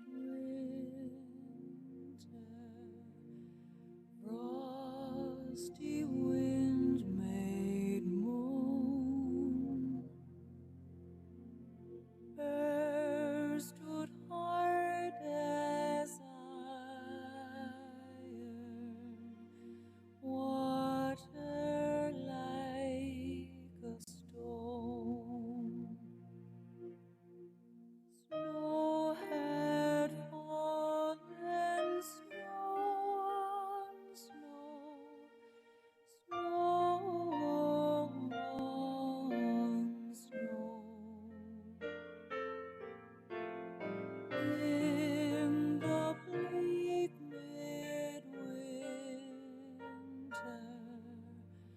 long ago.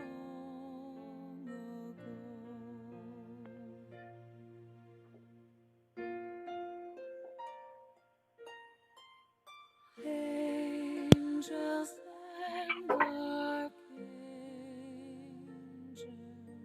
Councilmember Stewart? Hello. Okay, we're almost there. We're going to wait a couple minutes. We'll be ready. Great, thank you. Cherubim and seraphim thronged the air. What can I give him, poor as I am?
Isabella, bring a torch, come swiftly and run.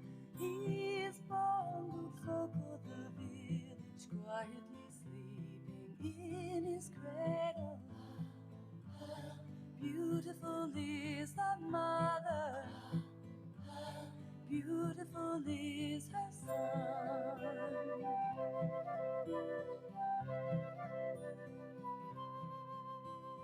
Hasten now, good folk of the village, hasten now the child to see.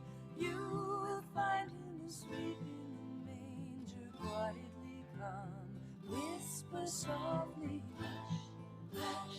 Peacefully now he slumbers, hush, hush. Peacefully now he dreams.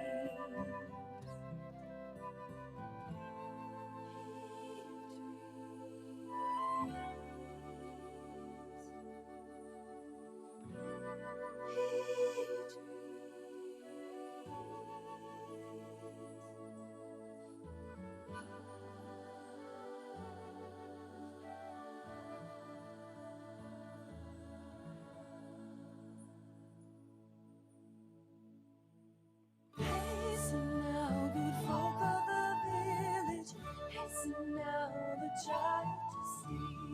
You will find him asleep in a manger, quietly come, whisper softly, hush, hush. Peacefully now he slumbers, hush, hush. Peacefully now he dreams.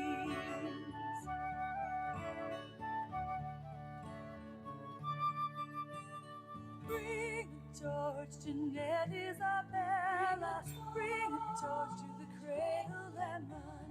He is born, good folk of the village, quietly sleep. We want to welcome you to our regular meeting of the Chandler City Council, December 10th, 2020. Those of you who are watching, thank you for watching as well. And so, City Clerk, please call the roll. Mayor Hartke, Here. Vice Mayor Lopez, Here. Councilmember Stewart. Here, watching on YouTube. Are you still there? We might have lost him. He'll be back. Councilmember Wong, Yeah. Councilmember Rowe. Here. Oh, Councilmember McClymonds. I'm Yeah, sorry. Councilmember Orlando. Here. We have a quorum. City Clerk, our invocation tonight will be led by Pastor Blair Woods from Desert Springs Church, a great church off of McQueen around Tumbleweed Park, and our Pledge of Allegiance by Councilmember Matt Orlando. Pastor.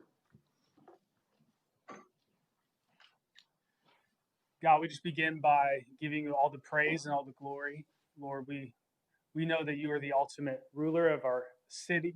God, we pray for the leaders that you've appointed over our city. God, we pray that you would, first of all, bless them. God, we thank them for everything that they sacrifice every single day to make this city great. God, we pray for healing across our city, anyone battling COVID-19. Lord, we just pray that your hand would be upon them. But God, as for this meeting, God, we invite the Holy Spirit into this place. We invite your presence into this place, God, that your will would be done above anyone else's will.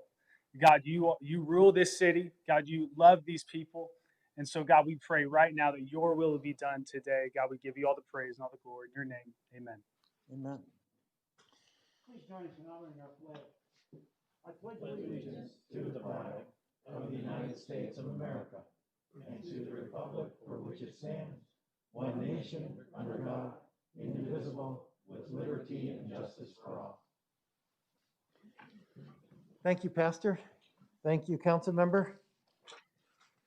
So Council, as per the previous session mentioned concerning item number 26, I would like to move that to action so we can have a more robust discussion about that.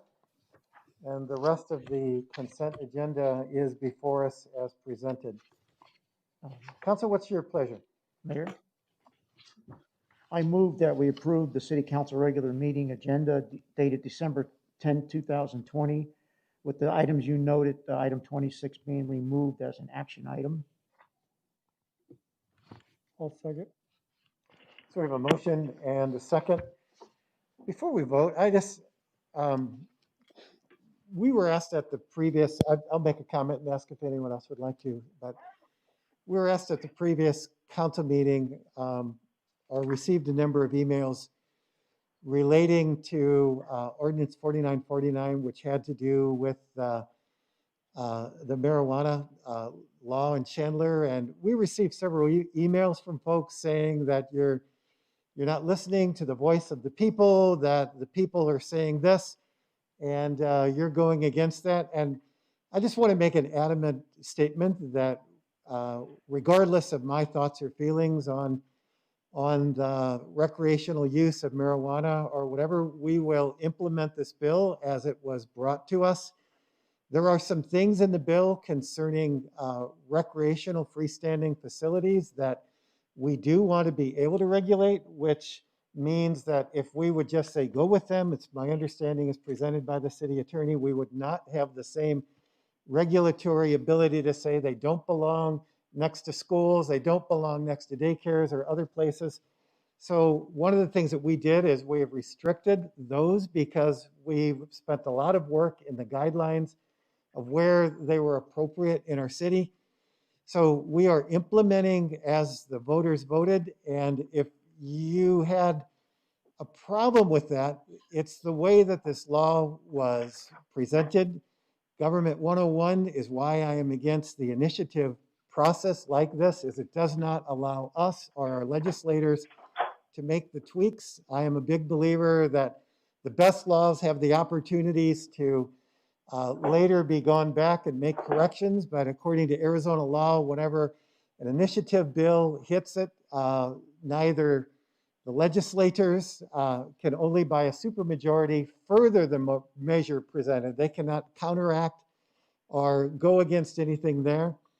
So we are implementing this and will continue to do so. So council, any other comments? Councilmember McClymonds. Thank you, Mayor. So on that note, I had voted no on that initiative because I had a concern with the zoning, and just want to explain the thought process behind the zoning concern. Right now, with the updated change in our ordinance, medical marijuana operations and the way they're rolled out, they first were rolled out throughout the state. And after they've been in that location, so there could be one in Winslow, Arizona, they can relocate 3 years later. And so marijuana dispensaries will start going to population centers. And so right now with the current ordinance that's been approved, they can come in here and they can hold a dual license as a recreational marijuana dispensary as well in Chandler, if they can find a spot in Chandler that meets all the zoning requirement. And years ago, when medical marijuana came around, council came together to form these strict requirements, setbacks from schools and whatnot. And so those are already in place. The issue I had is I think we should allow recreational, if they can fit in that same box, to do the same. And so I would just propose for our next meeting to have an agenda item on zoning for that specific scenario. And the thought process is not the marijuana industry. It's just we bill ourselves as a business-friendly community, and this is being equal across the board and treating something equally that just got approved by 60% of the voters. And so that's my thought process. So I propose to put that as an agenda item, and I believe Councilmember Stewart would agree with that for our next meeting. Mayor. City Manager. Thank you, Mayor. Councilmember McClymonds, I appreciate your bringing that forward. Do want to let you know 2 things. First of all, a change to the zoning code is not as simple as putting it on an agenda, because there are state laws, and Kelly can certainly get into that, that require certain things when you make changes to zoning code. So we would need to go through that laid out process through state law. Second thing is that planning staff, development services is currently working on some additional changes to the zoning code. And since we have to go through an extensive public involvement process to make any changes to zoning code, I would at least propose, if you would be open to that, that if it's something council wants to do, we combine those two and do them at one time. But that's just a request. Thanks, City Manager. And I meant just in the future. I said the next meeting, but I meant in the future. As it is, I have 1 foot out the door. I'm almost ready to punch my final time clock. So I'm more or less posing this for the future council to discuss. So thank you. And I know the city attorney told me I had to state that tonight. So I made my case. There you go. You are coming across as the ghost of council member past here, almost, and you're coming to haunt us with these ideas in the future. Mayor, just one thing here, a couple things. I want to amend, I need to say the motion was item 1 through 44, not 1 through 43. Number 1. Number 2, I'll be voting no on item 7. And in good spirit with Councilmember McClendon and Stewart, I think you offered to look at a committee or subcommittee looking this again. I think that's a great idea. I mean, I have no problem with Mayor, you assigning it to one of our subcommittees, and let us take a look at it. And maybe there is some rationalization we can come back with. So anyway, that's just a thought process. Well, if I was assigned to that, then it would be a majority, so I would not do that necessarily, but it would fit into a subcommittee and the potential process that is possible. But I'm certainly not for a fast track like your thing sounded, but I don't think you meant that. So, any other comments or statements or divergent votes before we vote on the consent agenda? Seeing none, please vote.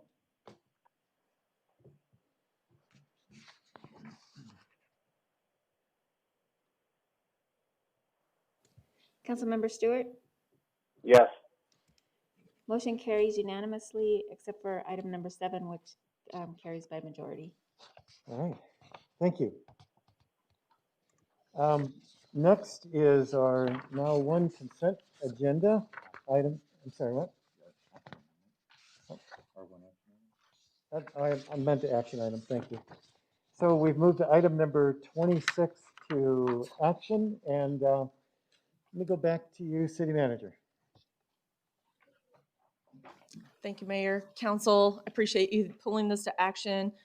First of all, I just want to say that the only reason I had approached the mayor about this item in regards to our vulnerable populations and some of the things that are pending at the end of this month in terms of evictions in relation to COVID is because we really needed to have a discussion. I will tell you that information has continued to come in yesterday after I spoke to all of you and today. So Leah Powell is going to come forward.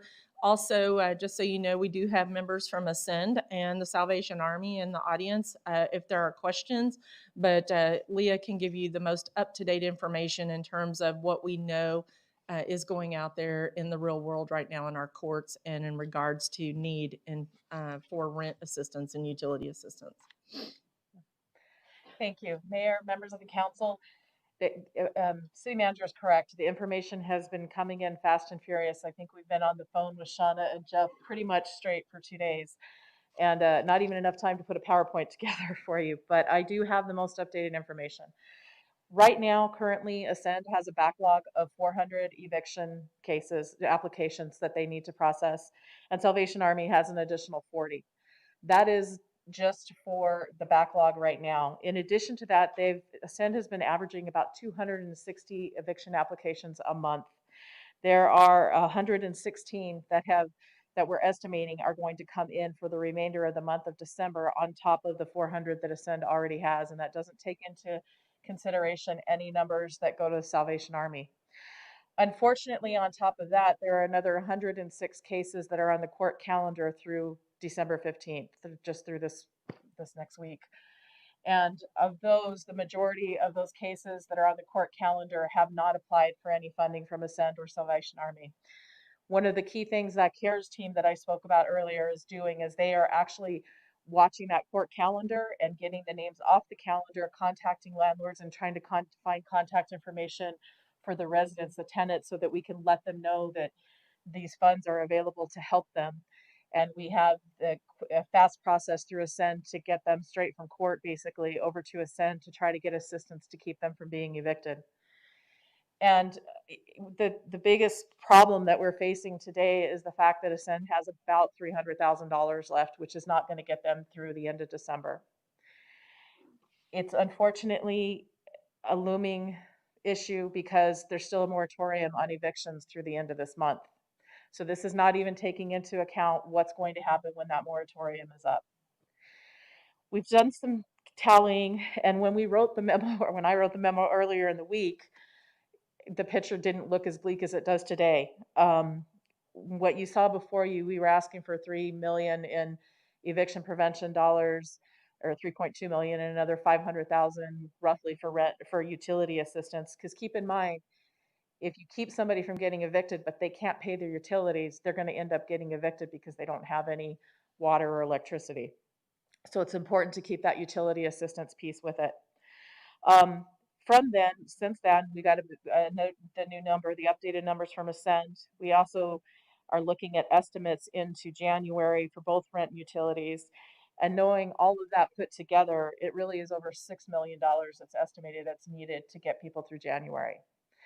Now, the one positive piece of information is yesterday, Maricopa County, the Board of Supervisors on Monday approved more money for eviction and utility assistance. However, we think that probably will be somewhere around $1 million for Chandler. I did speak directly with their Human Services Director yesterday, and the formula that will be used this time is different than the formula that was used the last time when the original 31, or actually 27 million was divided amongst the CAP offices, and he did assure me that it would be a slower percentage than what the CAP office received the first go around. It's all based on the backlog applications that the county has. They have 800 that just came through the state's website, and then the additional backlogged applications they have for all the CAP offices throughout Maricopa County. And that's how they'll be divvying up the money. So we're saying maybe around $1 million. It could actually be less than that. We do have CDBG CV3 dollars that we hope to be able to allocate out for the same purpose, because we think in the spring that the need is going to be just as great. Unfortunately, because of the process that we have to go through with HUD, the earliest, and this is really pushing it, the earliest maybe is April that we could get those dollars out. We have a process, even with the 5-day waiver on our public comment period, we still have to go through publishing. We have to do a substantial amendment. We have to do environmental reviews, contracting. There's just so many steps. And that doesn't even take into account that HUD has at least up to 60 days that they could actually take to approve what we want to do with the funds. So our hope would be that we could get those dollars out around April. And certainly we will be bringing that back to you as soon as we can in the next new year to get additional funding out for the rent and utility assistance.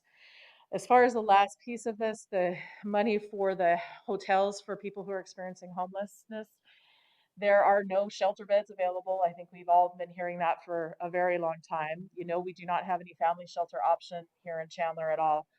And we're not the only community facing that. And we're not the only community certainly facing the evictions. It's across the county, across the state, across the nation. So we're all going to be competing for whatever shelter beds do come available. The hotel program has been paid for by the county, and that ends the end of December.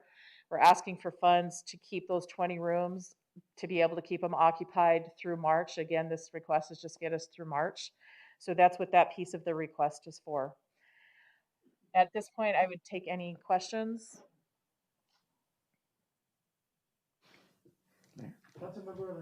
So, Leah, when we say eviction, what do you give? 3 months, 4 months, 5 months of rent? Or, I mean, what exactly is the dollar amount?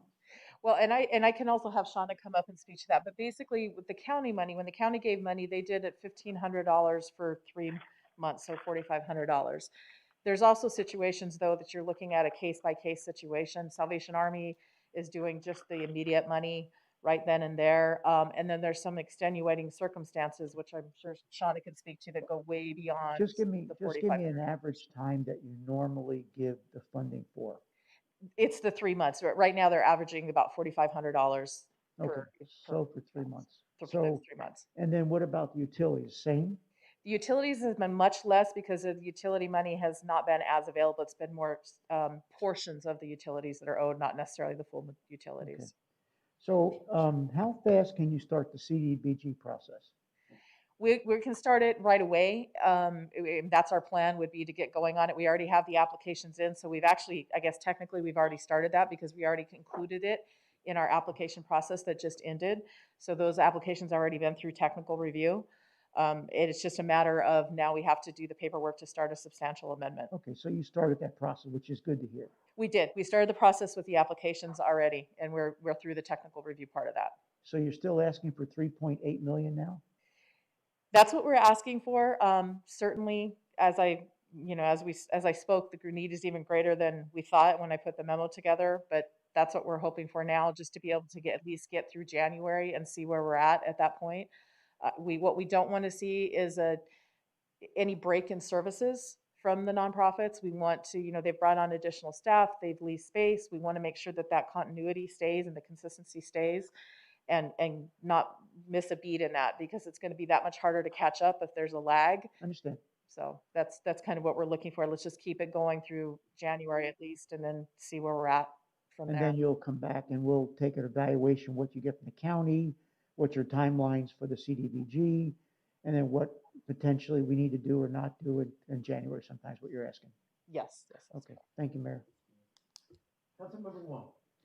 So I kept hearing from people saying that CDC guideline or federal government have forbid the landlord from evicting the tenants. So what exactly is it?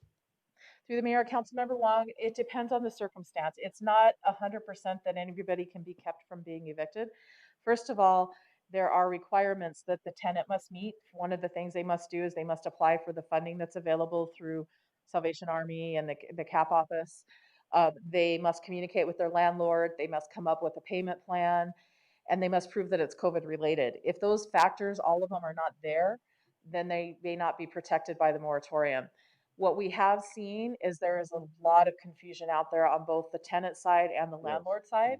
So sometimes some of the cases that are going to court may get thrown out. We think some of the landlords are probably trying to get a jump on when the moratorium ends, and that's why we're starting to see even an increase in the court cases as well. But some people aren't going to qualify for the moratorium either. So if we pass this money, and how do we know, how can we guarantee the fairness of the money be distributed? I understand some people may have been late for maybe 6 months already, and they are still, are we going to give them 6 months of the rental assistance? And some people may be only 1 month late. So how could we guarantee the fairness of this assistance? Through the mayor, Councilmember Wong, that's a great question. I'm going to let Shauna come up from the CAP office from Ascend and talk to you about the process that they go through. Mayor, Councilmember Wong, the CAP evaluates each situation individually. We do communicate with the landlords and the property managers to ensure the amount owed. And so it's really on a case-by-case basis. Sometimes clients will only need 1 month, and then we're able to assist with that. And then there's other cases where they've been behind several months for other reasons. And then if we have the funding available, we will assist with several months, because it's giving them their best chance to catch back up. When we don't have funding, what we do is we have to make decisions. Does this person get 500 even though they owe 4,500? Is that a good investment of the 500? Can we ensure that they're going to maintain their housing? And so we've been able to provide people with their past due rent plus their current month. Given we do have them sign affidavits that there's been a crisis, we verify their income. We get a lot of documents, we communicate with their landlords. And so there is an eligibility process. The CAP is heavily audited every year by Maricopa County and our other funding sources. So we do put together a client file, we listen to their story, we collect the necessary documentation so that we can ensure that it's being spent in a responsible manner. I feel that if somebody already owed 3 months or 4 months and they still stay there, we give them 4 months of the money, and then they probably are going to keep doing that. And we don't have those unlimited resources to help these people. So our priority is to provide the assistance to the family that's presenting the first time and try to resolve that crisis. Should they come back the following month, we will prioritize everybody who hasn't received assistance yet first. Mhm. And then we are working with the CARES team at the City of Chandler to prioritize anybody who's on the court docket. Yes, I personally, I think that's more desirable. I understand some people really desperately need help. And yes, we want to help, but the problem is well, this is cliche, like you give people a fish, you feed them one day and you teaching something like that. Yeah, so, but I really think if somebody's record has been good, they just couldn't make it for 1 month or 2 months, I think they should get priority. And if somebody already 3 months, 4 months, or probably they have history over and over again, we really don't know how to help them. Maybe we could help them for 1 month or 2 months, but we are not going to help them for 3 or even half years or something like that. Sure, They- and we generally yeah. do ask for a plan to maintain their housing to ensure that the money is spent responsibly. Okay, yeah, that's my concern. Thank you. Yeah. So Shawna, stay up there, please. I have a question that you could probably better answer. I understand the application process. I understand the follow-up, the assurances of meeting with tenants.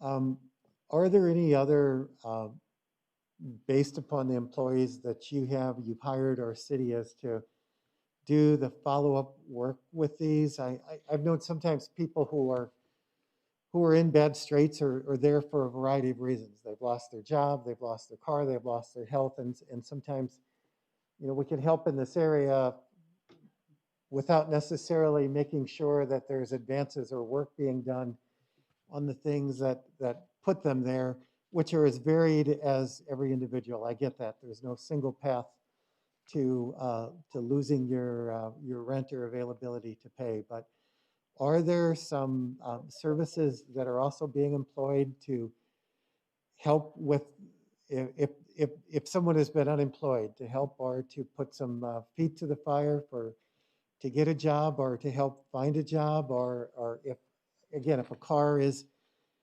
broken or other types of things to mitigate the reason that perhaps contributed to their not being able to pay rent? What is being done on the wraparound side of this? Mayor, members of council, we really do look at how we can help our families, not just with their current crisis, but how we can help them reach a higher level of stability for a longer period. We offer financial coaching. We work with Arizona Works. They work coming to our office and working with clients who are unemployed and providing services on site pre-COVID. That's been on pause, but we still make those referrals. We do a lot of work on what their budget looks like, what their earning potential could be if they get a certification. We do work with other programs to try to help them for long-term success. So our goal, of course, is to help the crisis, but we also want to help prevent the future crisis. So you use the word tried and make available. Are there any expectations to say by receiving this money, you will do these things, some form of assessment that again picks up the varied reasons and gets commitment to address them or in whatever a path of, rather than just offering assistance? Generally, our funding sources don't allow us, it's not a piece of eligibility. So we're not allowed to withhold assistance. We're not allowed to put those kind of conditions on them receiving assistance. We do work a budget. We do go through a lot of things with them prior to the assistance, and we offer the follow-up, but we're not able to withhold services, whether if they comply or not. Thank you. This direction, Vice Mayor. So, yeah, thank you for the presentation. I mean, Ascend does a great job in all that you do, and again, assisting and giving those people that hand up. The holistic, and you said the wraparound approach that you take is, again, a model that's being followed, hence why you continue to grow and expand and help out other communities around us for that reason. So the credibility and your successes of the past, again, are second to none. Here comes the but. As the mayor's alluded to and other council members, this is where this allocation of money, where it is pretty substantial, the worry is it's not enough. And as already exhibited in the presentation by Leah, it looks like it's only half of what it's enough just for the next quarter. And not knowing where this crisis is going, how long it's going to last, how long some of the root cause issues on whether it be a job, whether it be other issues, that is preventing them from paying their rent. It's delaying us jumping off that cliff, but that edge is still coming. So that's a concern on, with some of these funds. Is there other metrics? I want to say that I implore that SN knows that this, even if this were to pass today, that it may not get doubled up again next time. Those funds may not be made available because of the whatever's going on in the federal government. And we may not get a second bailout here or assistance with COVID. So those funds may not come. So I would say that even if this does pass, that we definitely need to make sure that this kind of stretches as much as possible. Again, concentrating on those that are contributing to their own success, right? To making sure that there aren't repeat issues, and again, going after those wraparound services, because that is a worry, right? We want to make sure that people aren't in a perpetual form of in and out of assistance, right? We want to get them, like, I love you probably practice that, the next level of stability. That is definitely what, again, Ascend excels at. So I appreciate your candor and answering our questions. Thank you. If I, Mayor, about Councilmember Lopez, if I can respond to that. We are seeing a lot of new applicants. So generally the CAP serves families every single year. What we're seeing through this pandemic is a lot of folks who have not requested assistance before, and they're finding themselves either, unfortunately, there's a lot of stress on families. We're finding women who are now single parents because households have split due to financial issues and other things. We're seeing a lot of people who have managed kitchens and their businesses are closing down and they were furloughed and now they're let go. So there is a high percentage of folks that have not gotten assistance from us. And it's when you're in the office, and I've taken a few cases myself just to try to help with the backlog. Even though I've been doing this for over 20 years, every single time I go in there and then I'm like, oh, that's horrible. Like you want to help so many families. So every resource we have, every family we can keep from being evicted and causing a bigger crisis. It may not be everyone, but every family counts. So in your opinion, to further expand upon that, in anecdotally, again, what you're saying, what I'm hearing is a lot of the need now, again, it appears to be, again, a one-time need. These were previously stable, excelling families. And again, this crisis just happened to set them back. And in your opinion, you would not expect to see a lot of these one-time needs coming back again. Would that be a fair assessment? I think that would be a fair assessment. Okay. There will be some return, of course. A lot of these families live paycheck to paycheck, so a crisis could, but generally people are able to make their rent month after month if they have their regular income. Okay, thank you. Councilmember McClymons. Thank you, Mayor. The first off, I'm heightened aware that the vulnerable population, the disadvantage in our community is hurting. Tough time. I'm a Chandler compadre. We work diligently to raise money for disadvantaged children in our community. Our largest event, we hold it every November. It's called Rock the Cause. Last year, that event in one night, we raised $1.2 million. Ascend is one of our primary beneficiaries, Boys and Girls Club, ICANN, Chandler Care Center, Fans Across America. That event, we first thought about postponing it, and we ultimately made the decision for our fiscal year, we're canceling it. So 1.2 million plus in just one organization to go to our community went away. And that's happening everywhere.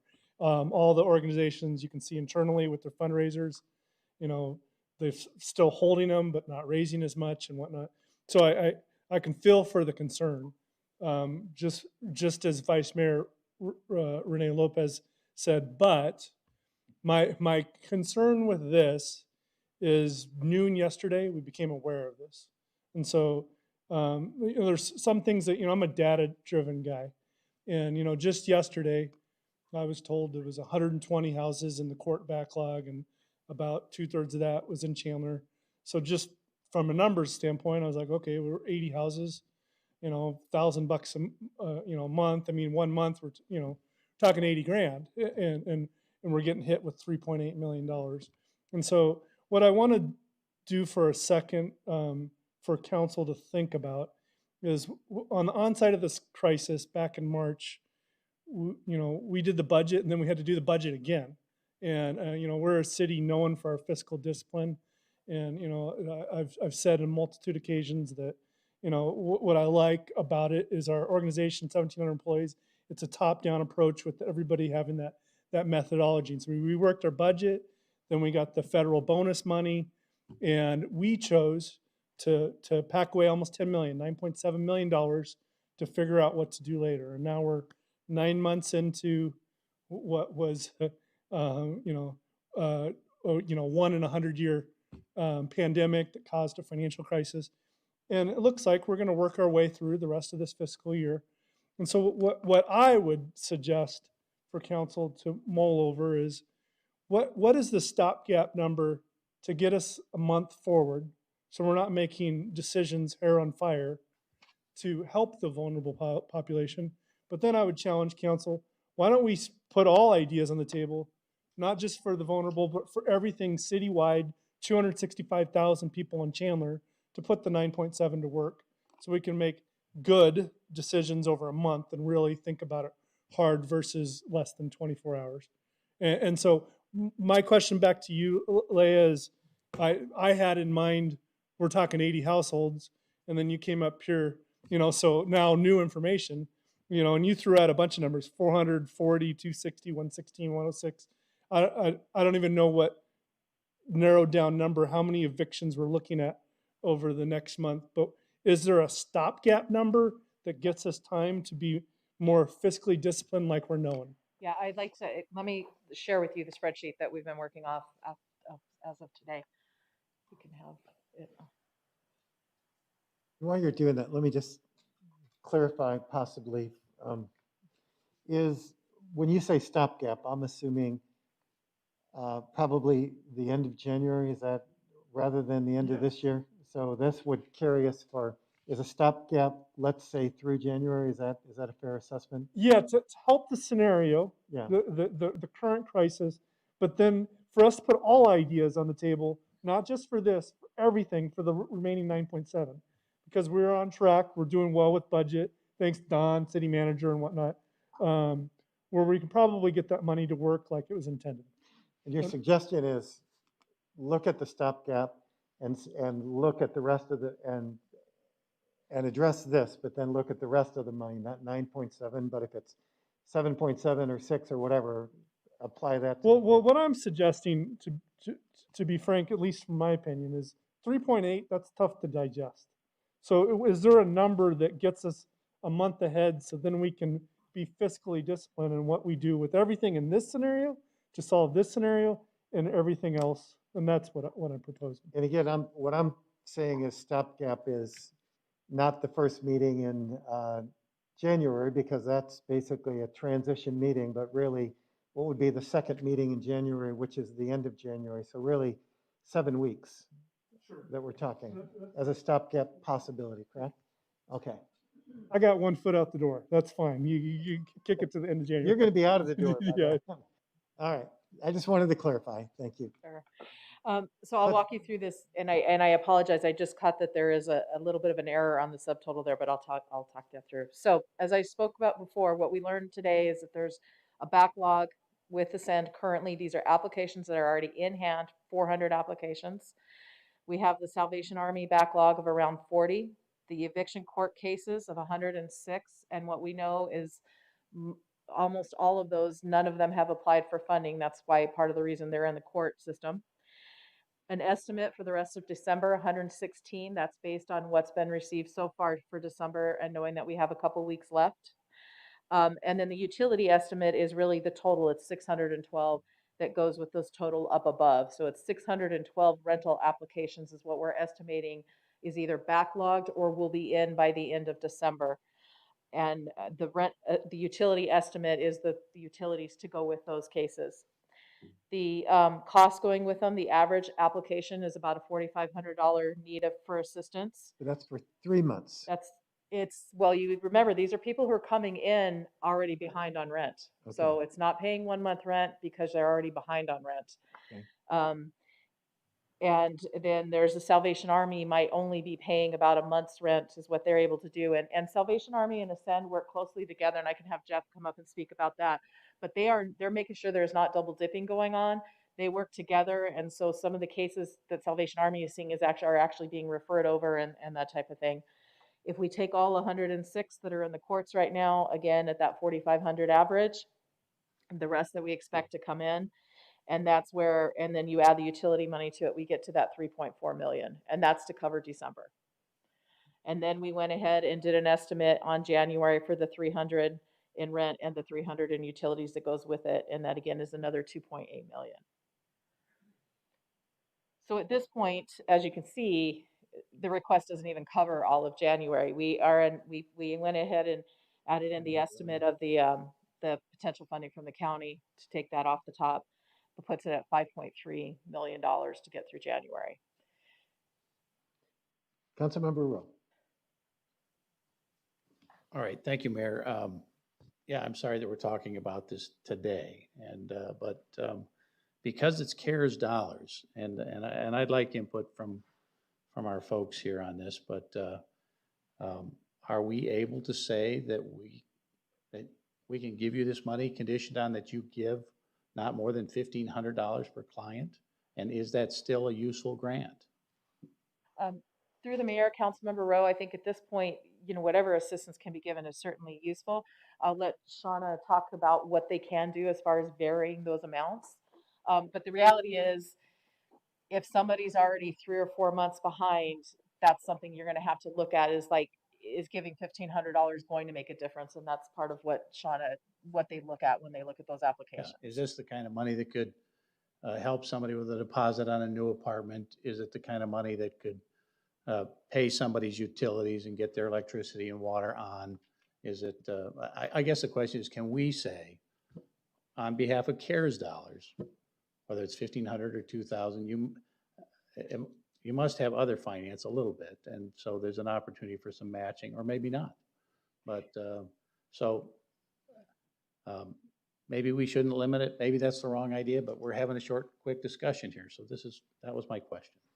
Through the mayor, Councilmember Rowe, again, there's only $300,000 left that Ascend has at this point. So that, and again, I'm going to let Shauna speak to that. Just please keep in mind that once someone is evicted, it becomes very, very difficult for them to find a new place to rent, especially if that eviction is a new eviction.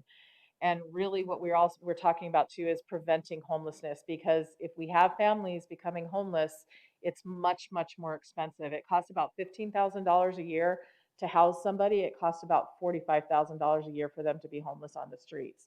So that is a piece of what we're looking at, is preventing that homelessness piece as well. And the fact that we don't have any place for families to go if they do become homeless. So I'm sorry, Mayor, the only issue that I have is that $4,500 going forward, that sounds better than $4,500 going backwards. Because if you pay and you bring somebody up to speed, and here we are today, they could just as well be out in 60 days or 90 or whatever. And so, anyway, I hear I definitely heard everything you said, and this is a very difficult situation to be in, and those are my thoughts. Councilmember Wong. Well, I'm not very sure this can prevent homeless. We probably can deter it. Maybe deter it for 1 month, 2 months, or 3 months. Eventually, if they probably be able to pay it because this money, but then after they are going to be late again. This is why I'm concerned. But I understand we have no way to solve this problem right now. But if we pass this money, I just like to give the money to the people who have a better record, who are more responsible. And I understand Ascend and Salvation Army have been doing this for years. You have a lot of experience already, and maybe you can give us some kind of standard or your protocol that how do you decide the money goes and how in what amounts? I kind of think this is just a black hole. You will continue. Some people will be late all the time. You help them this time, they are going to need help another time. And so I'm sorry, I sound very negative and very passive. You see, we have so many fundraising out there. We have so many nonprofit organizations, charity organizations, and this problem doesn't look like it's become any better. It doesn't look any better. When the economy is good or economy is bad, the situation, things remain in that way. I understand this is a much bigger problem, much bigger issue. And right now we do have money, so well, I think I'm going to vote yes, but the problem is, can we spend this money more wisely? I don't believe this will solve problem. Yeah, thank you. Through the mayor, Councilmember Wong, I will let Shauna talk about the variance and how much money that people receive. And one more comment. So saying my son right now has no job, but he rent a house, and he's responsible. He does not have income, so he come to me. Hey, can you help me $1,000? Can you help me $2,000? And I have been paying for him. But for some people, okay, they are not going to go to their father or going to their brother or sister, and they just keep it late. And eventually, hey, accent coming in, City of Chandler coming in. And then we give them $4,500. Is that fair? So there are a lot of philosophy questions up here. But I understand that you are not charity organization, you are going to help them, but don't you think we can just give them free money without them doing anything? Maybe we should have some kind of trade-off. Okay, we give you the money, but you need to do something. Can we put that? They already said no when I asked the same question earlier. Yeah, Asked the no. identical question. I just say it again. Yeah, I just don't like the free money thing. It's yes, we want to help, and we really appreciate that and Salvation Army has been doing. This is very noble. Yeah, but free money, that's why do I care? It's free money. Yeah. So, thank you. I also heard that send people to Sam, he's handing out $1,000 bills, is what I just heard. But Vice Mayor. All right. So I guess I want to boil this down to the ask today. So on the original item, again, it was the 3.8, which accounted for the December numbers and another 200,000 or 3.5 million for the CAP, 200,000 for Army the Army Salvation Army, Army National Guard, the Salvation Army, and then 100,000 for resources, neighborhood resources. So a total of 3.8. But looking at your graph that you have up, okay, so we had 3.56 for December. Okay, I don't know if you did this on Excel, but yeah, the summations here are way off. As I think you already admitted that 300 times 1,000 is not 1.3 million, but 300,000. So that actually subtotal on January, or did I miss something? It's times $4,500. 300 times. Oh, I'm sorry. Below. Yes, you are correct. I am so sorry. Yes. So yeah, so I that did not catch that. That is correct. The 300 times 4,500. I think I'll just check it again just to make sure. I thought that is correct. Yeah, but then below it'd be 300,000 only. So that would be a subtotal of only 1.65. So then our total in the that 6.3 should actually be 5.115 million in ask, with a reduction from the county of $1 million. So that would be a 4.115. Now, again, just to clarify the ask here. So right now, the expected 3.8 would only be able to pseudo clear the backlog for December, pretty much. And again, that's with additional monies to Salvation Army and for neighborhood services. But if we wanted to go through to the end of January, it would actually be 4.115 that would be needed in order to see this program, as you're asking for, through to the end of January. Would that be correct? Through the mayor, Vice Mayor Lopez, yeah, that's based on the most updated information that we received today. At the time of doing the memo, we thought that the dollars would stretch through March, which is, I believe, what it says in the memo. And so this is on the most updated information. Certainly, again, Clever. You said that, so this dollar value would take us through to March? No, no. I'm that- sorry. That was the memo. Oh, the memo says through March. Okay. Yeah. All right. I just want to make sure I clarified that because in the memo, it does say through March. Okay. But so today, now, I guess, we're talking 3.8 to take us through the end of the year and 4.1 to be able to take us through to the end of January. 3.4 through the end of the year, 4.1 to the end, including the Oh, 1,000. So again, the 3.8, then it goes away. So the 3.4 is just to end of December of the 2020, and then the 4.11 would give us to January of 2021. With the additional million from. With additional county. million from Yeah. county, correct. All right. So now that I understand that. So if, I'm not making a motion here, but if this money was to be allocated, how does that operate? If I remember correctly with some of the discussions, this money gets slated, it's penciled in, and then the send has to come back and we dip it every so on again when they do have certain number of applications come in. So again, once this money is allocated, doesn't mean that it's gone out the door yet. Is that correct? Can you explain a little bit on how that money gets allocated? Sure. Through the mayor, Vice Mayor Lopez, we have two different ways that we can do this with the SEN. Currently, with their general fund application, they get a 12-month allotment. So every month we pay the same amount. We have the ability to do reimbursement as well.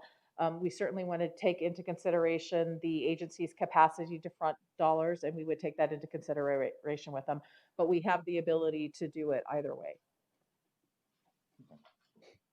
And back to Ascend. At this point, we believe the need is so great that we see this is going to be pretty much consumed. I mean, even though you're trying to provide an estimate. I mean, 1,500, and I know the rental prices around this area are insane, and trying to keep people in housing right now. Kind of we're a victim of our own success. A lot of people want to be here, and it drives up the cost of living. But is 1,500 again? On an average, are you seeing that this is going to truly meet? If you allocate the 4.115, come the end of January, we're able to meet all that, and nobody's been getting evicted, and we're as rule of thumb, or are we looking at that? This is again that high end that we're hoping there may be some money left over, may not allocate it all. Mayor, Vice Mayor Lopez, 1,500 is the average payment that our households need. There's a few that are less, and then there's a few that are more. So on average, it is 1,500. Each case, we would pay the amount that's past due plus, we don't look to pay current months or pay ahead with this funding. We want to bring people current though, however, because that is how we can sustain their housing in the most effective manner. The eviction question on that then. If people are brought up to current status on the rent, isn't there a time frame for evictions as it is, right? So if they're up to date on rent and they do miss February payment, there is a timing behind that an eviction process that has to follow so that it wouldn't be immediate. Would that be correct? There's generally a process. It takes usually around 30 days in my experience. Only 30 days? Well, Not very California. long. Usually around the end of the month, we start seeing clients who haven't paid that current month's rent coming in with court dates. California was like 6 months. Okay. No. Thank you. Councilmember Orlando. Thank you, Mayor. Councilmember McClendon hit on an issue that was very sensitive that we keep forgetting about this. Yeah, there's COVID. And by the way, thank you very much. I know this is maybe painful, and I'm hoping we resolve this and get the money you need without being any more pain here. When the new tax laws was created, I've talked to many organizations and yours and Salvation Armies, and you took a big hit. You took 10 to 20 to 30% hit in your budgets over the last couple of years. I'm not getting into the politics of it. I'm just saying the reality is you took a hit because there was no longer a tax deduction. Then COVID hit this year. Compadres didn't do their event. You didn't do your event. All of those agencies did not do their event, which we may be talking something a little bit different here right now if that $2-point-something million was delivered, or your events that you have every year. You don't even have people outside the stores now asking for money with your red pots. Am I correct? Right. So my point is this: they need help. We're about to say, when we end this meeting, have a happy holiday, have a very Merry Christmas. But if we don't do this, 1,264 people potentially will not have a happy holiday. So with that, Mayor, I move that we approve Resolution 54030, authorizing additional allocation for the AZ CARES grant funds. Adopting this resolution, allocating $3.8 million of the AZ CARES grant funds to Chandler Ascents Community Action Program and to the Salvation Army Corps for rent, mortgage, utilities, assistance, and the Neighborhood Resource Department, $100,000 for homeless services. You guys are the experts. You work out the details of what you need to do, whether it's 15, 30, 40, 10, you work it out. But let's keep these people in their homes at least till the end of January. That's the issue right now. Thank you. Got a motion. Mayor. So, first of all, is there a second to this motion for any other conversation? Again, a second with an amendment. Okay, what is your amendment? And I think the amendment is to actually alter the dollar value to the 4.115, so that I think meets the new, again, Leah, confirm with me. I think that's the true number that is needed to go through to January. Well, is that correct? Yes, due to the corrected math. Thank you, Vice Mayor. Yes, that is correct. Okay, so are you good with the I'm amendment? happy with that. I can make it higher if you want. so we have a motion and a second on the floor. Yes. So with my second, I will also kind of reiterate that. Yet, I mean, the concerns Councilmember McClymans has, as we all do. Again, these are our tax dollars, and even Councilmember Wong, these are our tax dollars that we're giving back to the community. And I believe that that's why we have the nonprofits around. We are an avenue to help take some of those tax dollars to help out the nonprofits. And this is a stopgap. I am a believer that the government should be there involved in helping those that need a hand up, not perpetually, but again, hopefully just a one time to get them on their feet. The nonprofits, the faith-based nonprofits, to go out there, again, Councilmember McClymans is the ones I'm a chairman of, a nonprofit. We all are there to help out directly from the community. Given this pandemic, it's massively upset the apple cart. I mean, talk about funding being down. I mean, our funding is down probably in excess of 75%. So we are all struggling in this. These AZ Care Fund dollars were set aside for this to be able to help out these people. So hence why I do second this bill. I do think we need to trust Ascend and the Salvation Army.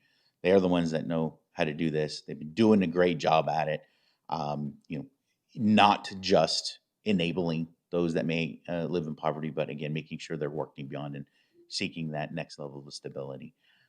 So I will be voting for this for that reason. So thank you. Additional comments, Council, before we vote? Councilmember Wong. I still I will vote yes on this, but I really believe that we shouldn't just give the money for free. The people who receive it should do something, or we should ask them to do something. We always have a problem getting volunteer. Maybe they should be doing some volunteer work. And the reason they did not have the money to pay for the rent or utility was probably because they don't have work.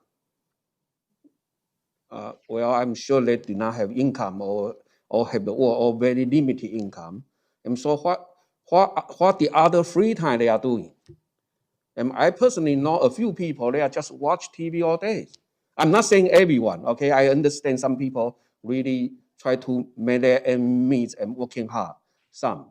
But I personally see a lot of them is just they are falling around or doing something not very productive. And just like Vice Mayor say, yes, this taxpayer money, we want to give back to the community. But we don't want to encourage the free money mindset. And I really hope if next time you want to come over and ask for this kind of money, maybe you can also come with a proposal that, hey, we are going to ask the people who get the money doing something. Yeah, so, yeah, thank you. Additional comments on my left? On my right? Yeah, Mayor, thank you. So the biggest issue I have with this is not solving the issue. It's how it came to us. And I'm gonna tell you, it really bothers me. It puts me in a scenario where, like, you know, this is the type of thing that I've been passionate about for years. But I don't like how it came to us. How did this sneak up on us? I mean, like, really, we should have known this a while ago. And we got details about this at noon, 12:30 yesterday, and then we're getting presentation tonight with incorrect numbers on a spreadsheet. That's my frustration. How did we not know this was coming? Through the mayor, Councilmember Clymans, we just learned that the county ran out of money. They just made the announcement that they had exhausted all of their $27 million in rental assistance. So we had just learned that piece of it, and didn't realize also what the backlog was at that point too, because Send has been working as fast as they can on getting through applications. But and historically, I will say that in the past, our CAP office is probably the most efficient CAP office in the county. And most of the time in normal years, our CAP office will be given additional funds frequently because they can spend it faster than any of the other CAP offices. So it wasn't until the announcement was just made that the county was completely out of funds that we were even aware that there was no more money at the county level. And that was just the end of last week. Mayor. City Manager. Thank you. Mayor, I am Councilmember McClymans, and I know Councilmember Stewart, if he's still on the line. Certainly, it is always the goal of staff to have council fully briefed, plenty of time to give thoughts around something. We certainly don't take these types of things lightly. We certainly don't like these kind of surprises, I would call it. I just learned of this myself yesterday morning. As Leah said, this was kind of new news that the county ran out of money. Given the fact that council will not have a meeting, that we could put something as difficult as this on an agenda till the end of January, knowing what's going on in the community and the consequences of what could happen at the end of January. We're sitting here with a lot of unknowns. I apologize on behalf of staff that this is a surprise, but sometimes it is unavoidable. So I appreciate the council's willingness to take this up tonight. And I know it is a very difficult decision to hand out any sorts of money, especially in terms of these amounts. So, I just want you to know this is not something that is normal and not something that we look forward to having these discussions either. Thank you. Just like to piggyback on that. I am going to give you a very angry yes. Okay. Thank you. But I'm really not happy with this, but you know, it is what it is. So you had something to say, Councilman, then I'll talk. Yeah, try to be brief. Look, we love Ascend. We love the work that you're doing. We love the Salvation Army. You're critical to the community. And so I hope that we don't have this discussion again without some sort of a formula that is different than the one that I'm seeing tonight, and I'll be supporting it. Thank you. So I was one of a handful of mayors that was invited by the governor when this announcement came forth to give Chandler $29 million for part of this. And I looked at that as a sacred trust. And I think that we, as a city, have spent a lot of time, a lot of conversation and input from the council and the staff to figure out how we can best invest that. We didn't see it as some other cities have done and are doing, as paying as a payroll and a cash reserve for their cities, but we saw this as something that was a response to an extraordinary time, not just an additional influx of cash to the community. So we've done an excellent job, and I want to commend the city manager, Dawn, and certainly this council of the time and energy that we've put into this. I thought then that this was going to be for extraordinary things that we could not plan. And this is why when we had the conversation to put 9-point-some million in reserve, is because we wanted to be able to see what was the appetite in the business community, what was the need with homelessness and social services when we're doing that.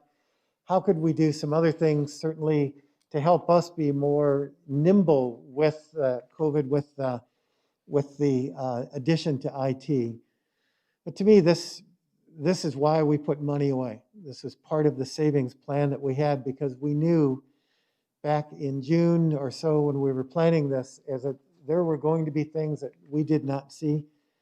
And as extraordinary as this is in terms of a short-term request, I'm no stranger to need in our community. I think all of us have lived in this community for a long time and have seen this. So I don't know if this comes back to us at the end of January, what reserves we'll have or what this council will say. But I certainly think through the end of this year and hoping that we are getting back on our feet and better news and a better plan with the vaccine of where things are and more people getting on their feet, that you will see less applicants and you, Jeff, will see less applicants, and the rest of our nonprofits will be in a different situation. But that's just not where we're at right now.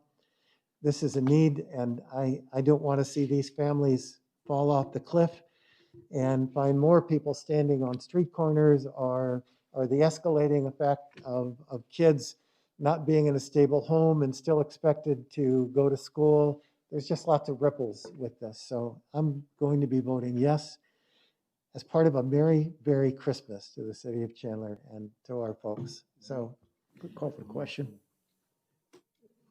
Councilmember Wong. Yes, as probably most people know, I was a graduate student, international graduate student. I came to the United States from Taiwan, and I did bring money for 2 years, but I stayed here longer than 2 years. After 2 years, I ran out of money, and I really ran out of money. And when I know my wife was pregnant, I don't have the money to buy the stroller or the crib or anything. I was thinking I would just use a couple to do it. This is a real story. So I understand the struggle. And I have been struggling badly for more than 10 years. And I did get some assistance, maybe a few $100. But when I get that money, I always think I need to do something. I need to do something. And I think we need to nurture this kind of culture. The money shouldn't be free. We want to help people, but the money shouldn't be free. I just want to make this kind of, and I always say I will vote yes on this, but I have personal experience, and I'm going to lose my job very soon, and I do not have other income. So, but I'm willing to do something to make the money. And I hope this culture need to prevail, that we are not there, do nothing and get free money from the taxpayer, because we all pay for it. Yeah. So, yeah. Mayor. Thank you. Mayor, call for the question, please. Can we call for the question? I was hoping someone was going to do that. I was just going to say, Council, let's vote. So, Council, let's vote. I think this needs to be reset.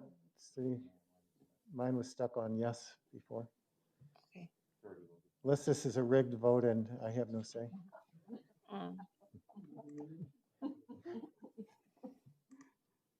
There we go.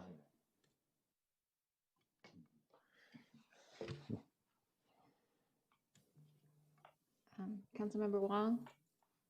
Councilmember Wong, do you want to? Rowe, if you could vote again. There you go. Councilmember Rowe, did yours work?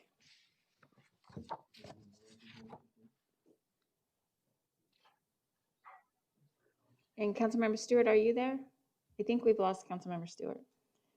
Okay, so the motion carries unanimously. Thank you, Council. Thank you, Ascend, Salvation Army, and the other very giving and sacrificial organizations that help them. You're the soul of our community. Next, we have unscheduled appearance. I have a card from Taylor Earl. Welcome. Haven't seen you in a few months. Please state your name and address, and you'll have 3 minutes, up to 3 minutes. And this is unscheduled, so we cannot respond, but staff will take your comments into and certainly listen if there's any response necessary. Understood. Mayor and Council, for your record, my name is Taylor Earl. With the law firm of Earl and Curley, our address is 3101 North Central Avenue. Normally, I would be in front of council tonight presenting a zoning case, but tonight I just wanted to come to say thank you. As you may know, my father, Stephen Earl, recently passed away. My father had been a mainstay in the zoning community for over 30 years. During that time, he represented numerous cases in the city of Chandler. As a family, at his passing, we were heartbroken. But in that heartbreak, there was gratitude. We were grateful for so many years that we had with him. And I was personally grateful for so many years to practice law together, ultimately becoming law partners, which was really one of the great honors of my life. I know that my father was proud of the work that he did in Chandler. He worked on wonderful projects and had valuable collaborations in the city. His work to help build the community really meant so much to him throughout his life. And I recognize that none of that work could have been accomplished without many individuals in Chandler. And so that is the reason I'd like to say thank you. So first, thank you to the members of the City Council, both past and present, for your engagement and leadership on the many cases he worked on. Thank you to the members of the Planning and Zoning Commission, both past and present, for their detailed analysis, thoughtful questions and comments, and for pushing his projects to be better. And thank you to the many, many wonderful city employees, the planners, city managers, city attorneys, directors, and everyone who over the years collaborated with him to turn good projects into great projects. There were certainly countless hours in meetings and on emails and phone calls to make that happen. So thank you for helping to make my father's career more than just a job. To my father, one of his great life purposes was to bring good quality development to the valley, including Chandler, and to do so with integrity, professionalism, and if you got to know him well, a little bit of humor. So thank you on behalf of my family and my firm and myself. I want you to know that your contributions to the city and to the valley, that they do matter, and they're greatly appreciated. So thank you. Thank you, Mayor. On behalf of council and city, thank you, Mr. Earl. I can't recall someone ever coming back and saying this to us before. And your dad was well loved, and I hear not only in your voice, but in who you are, a reflection of a man that we loved and respected. So thank you. Thank you. Thank you, Mayor. Thank you, Tyler. Thank you. Great. It was great working with your dad all these years. He was a great guy. He never led us astray. He shot straight. And he was always willing to work with both sides, the residents as well as the city, to make it happen. And I really appreciate it. And he gave me many advice over the years. I hope you carried a little bit of his wisdom. I hope so too. Just a little bit. Thank you, my friend. Have a great holiday. All right. Thank you, sir. Council, next on our agenda is current events. I'd like to talk briefly just about Chandler and the holidays. And during this holiday, even with the pandemic, there's plenty to do around Chandler for those celebrating at home or in person. On the city's Chandler for the Holidays webpage, you will find a variety of events and activities for the whole family. And if you haven't been downtown for the Sugarland display, I do hope you take time to see it. It's awesome. Chandler Rec at Home also has a number of crafts and enrichment activities to do at home with your family members, your kids. And the Center for the Arts, CCA Anywhere series, has a number of virtual performances that you can enjoy. So I hope you will, as both our Economic Development Director, Micah Miranda, strongly encouraged us to choose Chandler and support local businesses throughout the holiday season. Do want to wish a happy holiday and a Merry Christmas to all of our families. One of my favorite holiday memories had to do with the Tumbleweed Tree Parade, lighting parade in 2013, which my mother-in-law rode on the fire truck with us. This was her last healthy day before she passed away, and it was her birthday. And all along that road, I had asked people in advance to shout, "Happy birthday, Lois." And all along the half mile of a parade raid, people made her day. As she said, total strangers were wishing her a happy birthday. And it made me further appreciate and love a community like Chandler, a community that's large in innovation, yet small because we care, as was expressed tonight. So Merry Christmas. Councilmember Stewart. Councilmember McClymonds. We lost Stewart. Thank you, Mayor. And I just want to reiterate going back to our last vote. It was very Grinch-like. I have grown a Grinch-like beard. I wanted to just reiterate my frustration was just in the short notice. I take fiscal discipline very seriously, and that was my concern. Ascend's a wonderful organization, and they're going to do great things for the community in need. The funds we're utilizing are for that very purpose. So I'm excited about that. Just frustrated about the process. That said, my spirit and foundation in fiscal discipline, I manage wealth for living. I'm a financial advisor.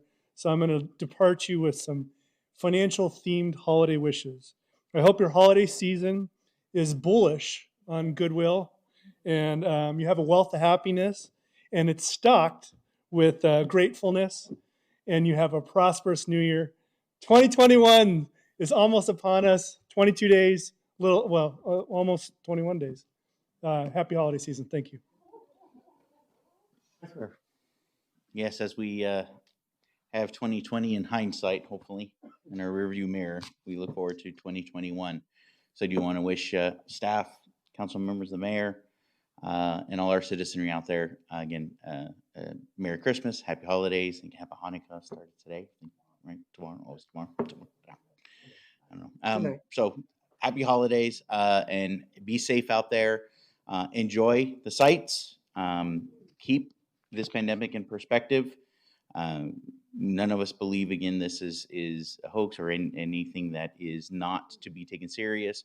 However, I do implore all of our citizenry to please keep it in perspective. Make sure that you do keep joy in your heart, keep love with your family, and get out there and at least try to do a little bit of exercising and see some of the sights the mayor talked about. I did venture a little out beyond. I went up north to see some of the snow. Was desiring something cold, so stopped at the corner of Winslow, Arizona, and I actually saw two snowmen, and they were talking. And one turned to the other one and said, "Do you smell carrots?" So I just drove on.